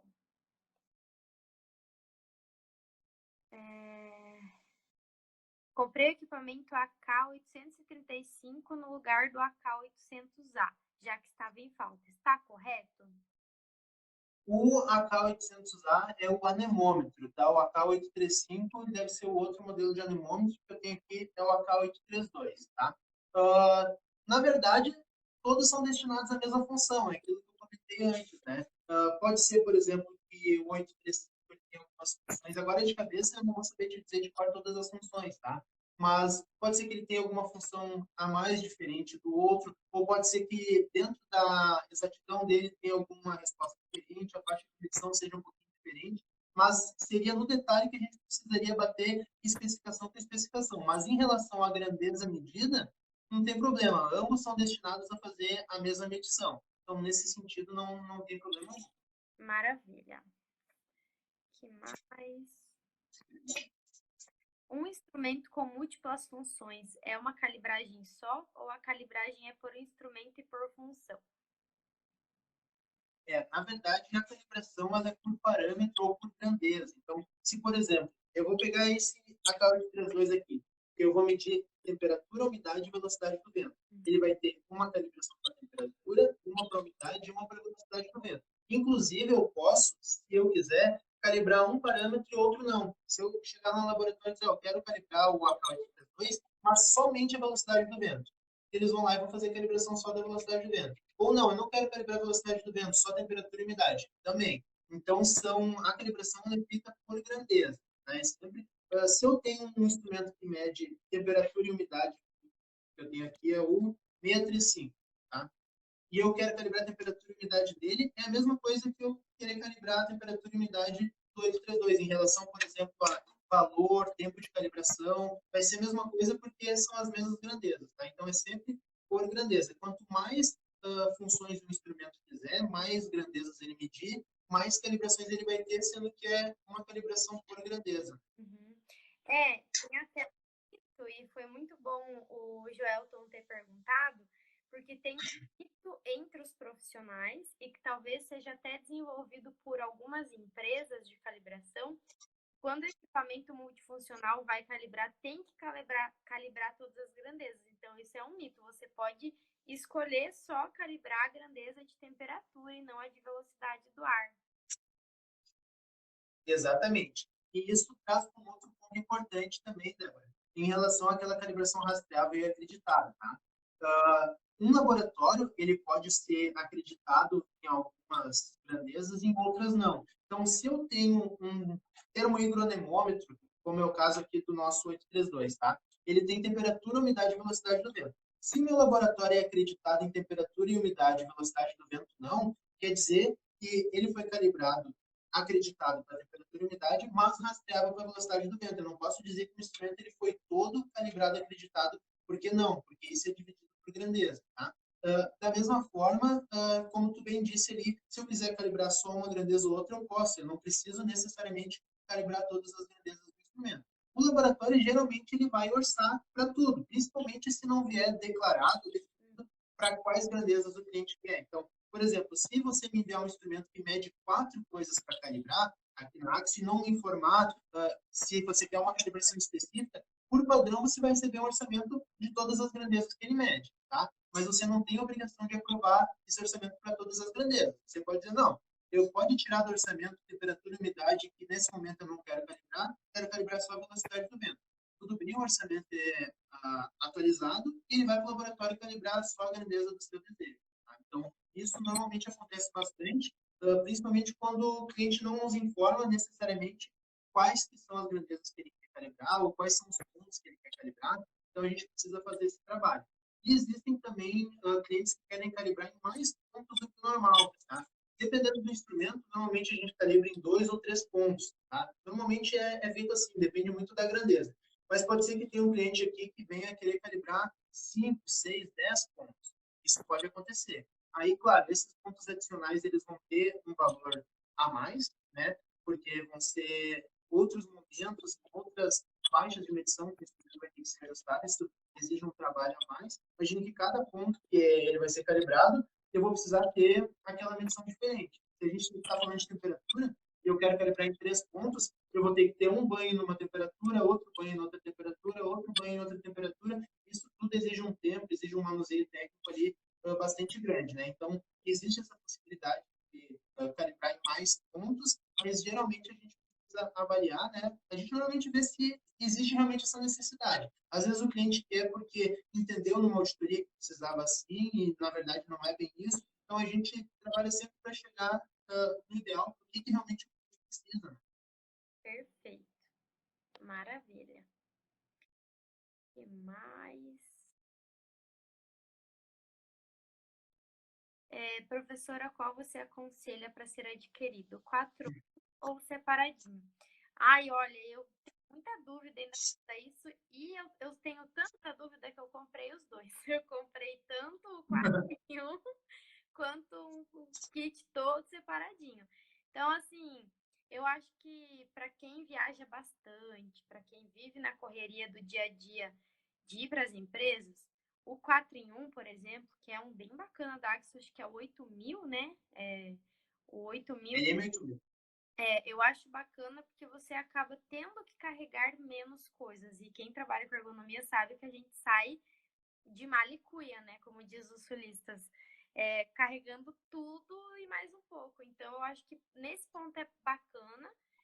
E do ponto de vista, assim, de ter cada um separadinho, às vezes você não precisa levar todos, né? Às vezes você num dia você avalia só a temperatura. Aí você só leva os medidores de temperatura. Aí no segundo dia você tira para avaliar a iluminação na empresa inteira. Aí você vem só leva aquele.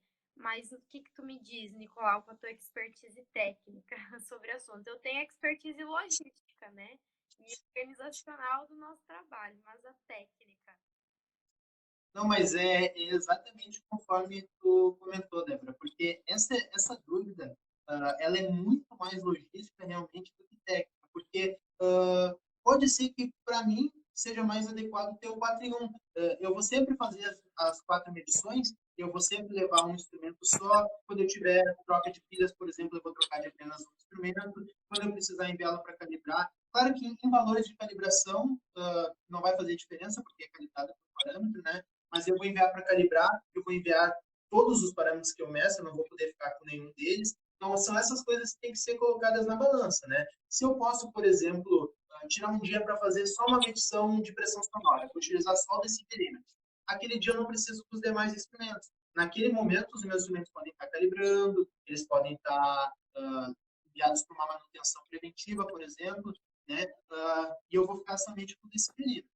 Da mesma forma, se eu tiver todos ali, eu vou poder fazer todos os monitoramentos ao mesmo tempo. Então, vai muito realmente do usuário. É difícil dizer o que é melhor e o que é pior, porque vai de pessoa para pessoa, né? Vai ter pessoa que vai preferir ter todos em um. Eu, particularmente, o que eu acho interessante? Ter 2 tudo em 1, tá? Porque se ele apresentar uma falha, ou eu precisar enviá-lo para calibração, eu vou ter o meu substituto. Daí eu vou estar sempre com todas as minhas medições, tá? Só que alguém pode ser assim também, Nicolau, vocês vendem, vai querer que a gente compre 2 instrumentos do que vem tudo. Essa é uma opção minha, não é nem da Axis, uma opção Nicolau. Né? Vai ter uma outra pessoa que vai dizer assim, não, eu prefiro ter tudo separado justamente por isso. Eu defino que eles vão ser calibrados anualmente, envio uma a cada 3 meses. Eu nunca fico sem todos os meus instrumentos. Também é uma opção. Né? Uma vez a cada 3 meses eu envio o meu decibelímetro, dele volta, eu vou utilizar mais 2 meses. Vamos dizer que demora um mês essa calibração entre ir, realizar o serviço, voltar, arredondar para um mês. Então eu envio, ele vai voltar, vou ficar 2 meses mais com todos os equipamentos, vou mandar o segundo. Vai ir, vai voltar, vou ficar mais 2 meses com todos os equipamentos e assim por diante. Não adianta a gente imaginar que o instrumento ele não vai ficar fora, porque ele vai ficar, ainda mais dependendo de onde a gente está, do estado onde a gente está e para onde ele vai ser enviado. Então, muitas vezes a gente tem 1, 2 semanas de transporte, né? Tem ali o serviço que leva de 7 a 10 dias úteis, depende muito do laboratório, do parâmetro, da demanda, de quantos instrumentos são enviados. Então, vamos dizer que você vai ficar sem o seu instrumento ali 3 semanas a um mês, tá? Que geralmente é o que acontece. Então, eu preciso estar preparado para ficar sem esse instrumento de 3 semanas a um mês. Se for um 4 em 1, eu vou ficar sem as minhas 4 medições de 3 semanas a um mês. Se for 4 instrumentos separados, 3 medições pelo menos eu vou poder fazer durante aquele período. Né? Aí vai muito da nossa organização. Ah, mas não me adianta fazer aquelas 3 medições e não fazer aquela quarta. Bom, então o 4 em 1 te atenderia, porque tu não vai conseguir utilizar os outros instrumentos sem aquele um. Então, entende que é algo bem mais de processo, logística, do que realmente, tecnicamente, qual que seria melhor, né? Até porque não tem um melhor nesse sentido. E se você for bem indeciso igual eu, compra tudo igual eu fiz. Também é uma opção. Eu não posso falar isso porque, né, o pessoal vai desconfiar de mim, porque a gente tem instrumentos aqui, mas tu, como usuária, vê isso como uma vantagem, eu concordo. Eu acho que a pergunta do Marcelo já foi respondida, né? Que sim, os multifuncionais são tão bons quanto os individuais. Esse mito acho que já foi quebrado, né? A gente escuta muito aqui, Débora, realmente assim, quem faz tudo não faz nada muito bem. A gente escuta muito esse tipo de frase aqui, assistência técnica, mas isso não é verdade. Isso é um mito, sim, porque eu posso ter 4 instrumentos, 4 em 1, tão bom quanto 4 instrumentos separados. Isso não quer dizer, às vezes pode ser que eu tenha um instrumento com mais funções. Imagina, se eu tenho um instrumento com uma função, eu tenho que ter um cuidado. Se eu tenho um instrumento com 4 funções, eu tenho que ter 4 vezes mais cuidado. Eu vou ter 4 medições ali, pelo menos 4 sensores, 4 grandezas. Então, é óbvio que ele exige um cuidado maior. Né? Mas é mito essa questão de que um instrumento com mais funções ele não é tão bom quanto as funções individuais. Isso é mito mesmo. Perfeito. Débora, no certificado de calibração deles possui a validade. Não é a validade que a AXE impõe, né? É lá esqueci, do padrão utilizado, né? Que você comentou durante a live. Isso, essa validade que muitas vezes vocês veem no certificado, quem tem um certificado de calibração? Se olhar ali no topo daquela seção, porque o certificado ele é dividido em seções. Normalmente aqui na parte superior tem os dados do cliente, os dados da empresa, né? Logo abaixo tem os padrões que foram utilizados e ou os métodos utilizados na calibração. Daí abaixo tem a validade daqueles padrões, ou na lateral direita aqui vai ter as validades ali na coluna. Daí mais abaixo, normalmente lá embaixo no certificado, os resultados dele apresentados na calibração. Se é um instrumento que possui ajuste e o laboratório realizou ajuste, vai ter resultados antes do ajuste e depois do ajuste, até para ter registrado no certificado a efetividade daquele ajuste, se o ajuste ele foi efetivo, se ele corrigiu o erro ou não. Né? Então, constam essas informações e lá embaixo vai ter, então, a assinatura do signatário autorizado por aquela calibração, tá? E daí, naquela seção onde tem a validade, você vai ver que tem os padrões utilizados. Então, a validade que ele consta é a validade dos padrões utilizados na comparação com o seu instrumento para efetuar aquele serviço de calibração. Perfeito. Não é a validade que ela tem que refazer, né? Exato. Essa era a continuação, acho que da pergunta anterior que ela mandou. por favor, tem como mostrar o medidor de temperatura? Você tá com o... Eu estou aqui 5 metros, que é a temperatura e umidade. Vou ligar ele aqui novamente. Vou ligar a luz de fundo, acho que vai ajudar um pouco. Aparece ao contrário aqui. Eu não sei se aparece para todo mundo ao contrário. É, ao contrário. Não, peraí. É ao contrário. Ao contrário. Tá. Mas aqui, ó, ele está fazendo a medição de temperatura, de umidade em cima e temperatura embaixo. Ó. A umidade ali está 56, temperatura em torno de 22. Eu vou soprar aqui no sensor só para vocês verem a variação. Levanta só um pouquinho Ó. por causa dos comentários. Ah, sim, perdão. Ó, no momento em que eu soprei, o ar úmido da minha boca levou a umidade até 100%, e a temperatura, como o ar está vindo quente, ó, ela subiu ali 28, 29. Tá? Agora eu vou voltar ele aqui para o ambiente, vou sacudir um pouquinho para ele equalizar.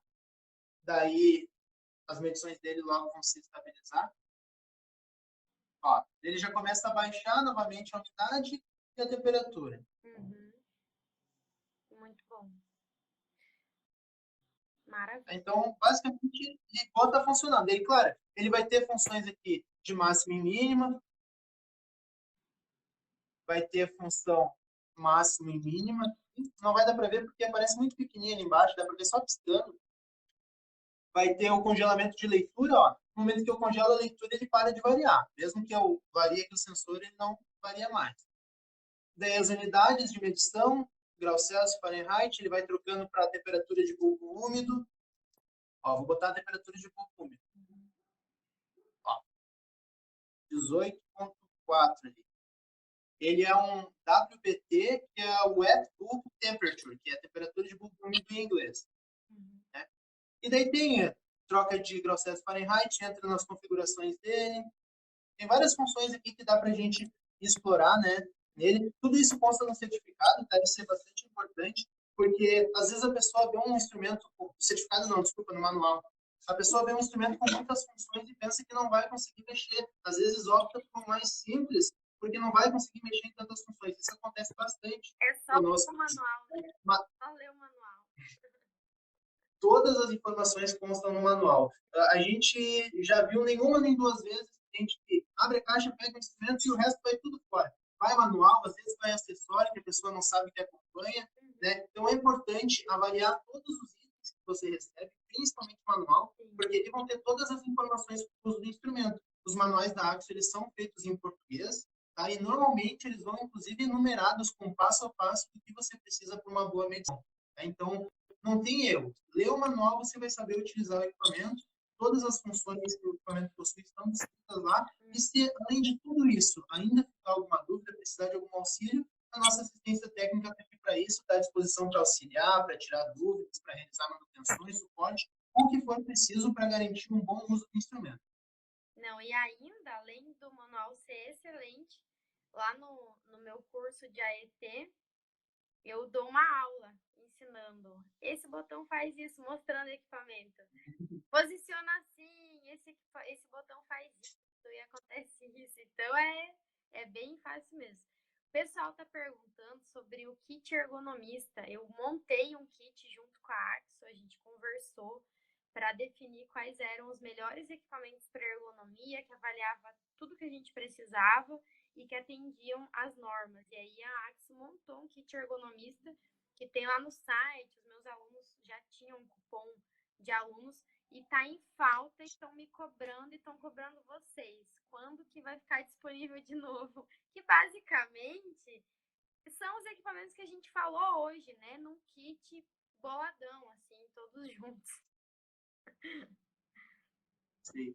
Bom, isso eu também tenho escutado muito, as pessoas que vêm até nós e alguns instrumentos, claro, instrumentos ficam em falta. Tá? Eu não vou saber te dizer agora a data que eles estão para chegar, realmente não tenho dizer isso, mas o que eu posso garantir é que estão a caminho. Tá? O máximo que eu posso dizer é que estão a caminho. Que imagina se vocês estão aflitos pelo kit, imagina nós aqui que gostaríamos de estar podendo distribuir esse kit originalmente montado, né? Como tu disse, por ti, junto com o nosso desenvolvimento, junto com a Axo aqui, para chegar no kit ideal para esse monitoramento da ergonomia, a gente também. Claro que nós temos outros instrumentos para ir jogando ali para ir substituindo, né? Não vai ficar sem algum monitoramento por conta de um instrumento que está faltando. A Axo, justamente, ela tem, como eu disse antes, vários instrumentos que têm funções semelhantes. Alguns vão fazer uma coisa, não vão fazer outra, outros vão fazer as duas coisas, vão ter algumas funções adicionais. Então, tem sempre como trocar, vai ter sempre uma solução, né? E, claro, até lá, a gente já vai ter recebido os equipamentos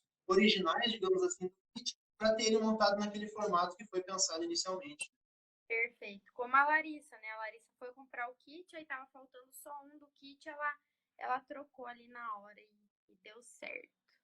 Essa era a pergunta que eu já respondi sobre usar as informações de outros documentos. Opa, tudo certo. O que mais? Eduardo, essa pergunta a gente já respondeu, né? Decibelímetro para quando é um ruído pontual, que ele não tem oscilações ao longo do dia. Dosímetro, quando tem essa oscilação, aí tem que deixar o microfone na gola do trabalhador para ficar medindo ao longo do dia. Acho que essa eu já respondi, né, do Romeu. O kit básico, né, de equipamentos, decibelímetro, termigrômetro com sonda, luxímetro, anemômetro e... É que o termigrômetro está no mesmo aqui. Temperatura, umidade. Isso, perfeito. São esses 4. São 5 medidas, mas 4 equipamentos atendem. Deixa eu ver aqui. Os equipamentos anual, há algum representante aqui em São Paulo? Todos são enviados para o Sul, né? A Axo é só no Sul. Assim, serviço de manutenção, suporte técnico, conserto, é na nossa sede aqui no Sul, tá? E a calibração no laboratório da Axo também é aqui no Sul, tá? Eu não estou fazendo um marketing contra a Axo, é óbvio que não, mas assim, se você precisa apenas calibrar o seu instrumento e você não quer enviar um instrumento para o Sul, você pode enviar para um laboratório de calibração que faça o serviço de calibração que você precisa naquele parâmetro. Claro que a gente vai ficar muito feliz se você enviar o instrumento para nós, mas a gente entende também que vai ter um cliente lá da Paraíba, por exemplo, que tem um termigrômetro e precisa calibrar. Se tem um laboratório de calibração de temperatura e umidade lá na Paraíba, ele vai optar por calibrar lá o instrumento dele por questões de logística, por questões de custos, né? Então, isso é importante que esteja claro. Serviço de manutenção, conserto, suporte, calibração no laboratório da Axo, sim, precisa enviar os instrumentos aqui para o Sul. Se você precisa só calibrar e quer calibrar em algum outro laboratório, você pode procurar um laboratório mais perto de você. Se escolher a Axo, nós vamos ficar muito felizes. Pode ser até que eu esteja aqui, ó, alguém não goste de eu ter falado isso, mas eu também não estou aqui para mentir, para enrolar ninguém, para, tem que enviar para a Axo. A gente vai gostar se você enviar para nós, até porque a gente está com um processo de acreditação em vários parâmetros, a gente está aprimorando o nosso laboratório para prestar um serviço de calibração cada vez melhor para vocês, né? Então, se puder e quiser enviar aqui para nós, a gente vai ficar muito feliz, né? A gente está melhorando os nossos serviços por conta disso. E se for conserto e manutenção, aí sim, deve sempre ser enviado para nós. Isso eu acho importante ficar claro, porque existem alguns clientes que mandam para fazer conserto em outros lugares que não são autorizados a Axo. Tá? A Axo até possui, espalhados pelo Brasil, algumas revendas, tá? E compram nossos produtos e revendem, até para conseguir levar esse produto mais próximo de onde os clientes estão, em outros locais, né? E algumas dessas revendas prestam serviço de manutenção para outros instrumentos e acabam prestando para a Axo também. Mas é importante ficar claro que manutenção autorizada Axo é somente aqui no Sul, é somente na nossa sede, manutenção de produtos dentro do prazo de garantia, peças originais, é tudo conosco, tá? Então, isso é bastante importante. Se precisar de algum conserto, alguma manutenção preventiva ou corretiva, envie o instrumento aqui para nós. Maravilha. Perfeito, super respondido. Deixa eu ver, acho que tem uma última aqui na caixinha. Ah, tá. Acho que o do Romeu a gente já respondeu, né? Era mesmo, ele mandou uma sequência que tem um espaço pequeno. Vamos puxar uma saideira aqui dos comentários para responder. A Cássia perguntou se a Axo tem uma maleta assim prontinha que dá para inserir todos os equipamentos do kit para carregar, ou se é individualizado, como é que é? Vocês têm? Eu acho que eu até perguntei, não tinha. Essa maleta ainda não, mas a ideia é muito boa. A ideia é muito boa mesmo. Hoje os produtos que eu vou mostrar aqui para vocês, né, esses aqui que a gente está conversando, por exemplo, decibelímetro ele vem nesta caixinha aqui, cada um tem ó, seu estojinho internamente, daí o decibelímetro, isso é outra questão importante, ó, o decibelímetro ele vem nessa caixinha, mas se você olhar embaixo, tem um estojo aqui embaixo. Às vezes a pessoa não vê embaixo do suporte, tem um estojinho aqui. Então, cada um vem na sua caixinha com o seu suportezinho, com o seu estojinho, cada um já tem ali o seu local para deixá-lo embalado, para deixar guardado ou para transportá-lo. Mas eu gostei ali da ideia de um só, é algo para se pensar. Levar tudo na mesma maleta, já que normalmente vão ser levados todos os instrumentos, né? Com exceção de quando vai fazer edições individualizadas. É interessante essa ideia, gostei mesmo. Dava para fazer uma maleta padrão e aí só mudar a espuminha dentro de acordo com quais equipamentos vão dentro. Eu acho que, e eu já pedi, estamos aguardando ansiosos, porque o ergonomista sofre, tá, Nicolau? A gente carrega 400 coisas quando a gente vai nas empresas. Sim, não, e normalmente a gente fala, né, que não poderia ser qualquer maleta, justamente porque precisa ter esse encaixe, para o instrumento não ficar sacudindo, para não ocorrer dano, mas a ideia de ter os locais ali para cada um deles também é algo a ser conversado. Eu vou levar isso para a Tatiane com certeza. Por favor, agradeceríamos. Gente, apenas 2 horas de live, né? Porque a gente não brinca em serviço, a gente não tem preguiça de falar sobre o que a gente gosta, sobre o que a gente trabalha, não tem preguiça de ajudar, mas acho que vamos indo. Eu vou postar, eu fico devendo para vocês. Eu vou colocar na descrição do vídeo esse kitzinho com os equipamentos corretos para não ter erro. Se comprar esses, não tem erro, porque uma dor dos profissionais é realmente não saber qual comprar e correr o risco de adquirir errado, e aí é um transtorno. Então eu vou colocar na legenda. Acho que é isso, Nicolau. Muito obrigada aí pela troca. Eu aprendi muito. Estão pedindo sorteio. Acho que vai ter que ter um sorteio de novo. Não, na próxima a gente vai organizar um sorteio, pode deixar sim. Débora, eu quero te agradecer muito, tá, por essa troca, porque foi uma troca muito grande de informações, a gente aprende muito contigo também.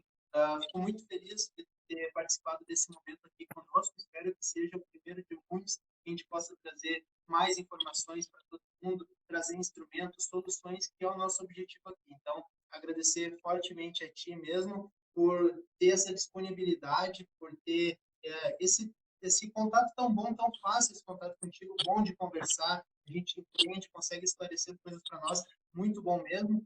Deixar para todo mundo aí um forte abraço, não esqueçam de procurar a Axis lá nas redes sociais, aqui mesmo no Instagram, no Facebook, temos o nosso canal no YouTube com muitos vídeos, a gente também está cada vez mais alimentando esse canal com vídeos apresentando instrumentos, tirando principais dúvidas, e muitos desses vídeos são feitos com base no que os clientes nos passam. Então, é importante ter esse feedback, o que você precisa, o que você está com dificuldade, que a gente vai atuar em cima. Né? Acesse o nosso site, loja.axo.com.br, para conhecer toda a nossa linha de produtos. Lá vai ter os nossos contatos telefônicos, o nosso WhatsApp, o nosso Telegram. Então, canais é que não faltam para você chegar até a Axo. Tá? Então, agradeço muito, muito obrigado por esse momento mesmo e até a próxima. Obrigada, Nicolau. Tchau, tchau. Boa semana aí para vocês. Tchau, tchau. Igualmente. Boa semana a todos. Tchau, gente. Obrigada.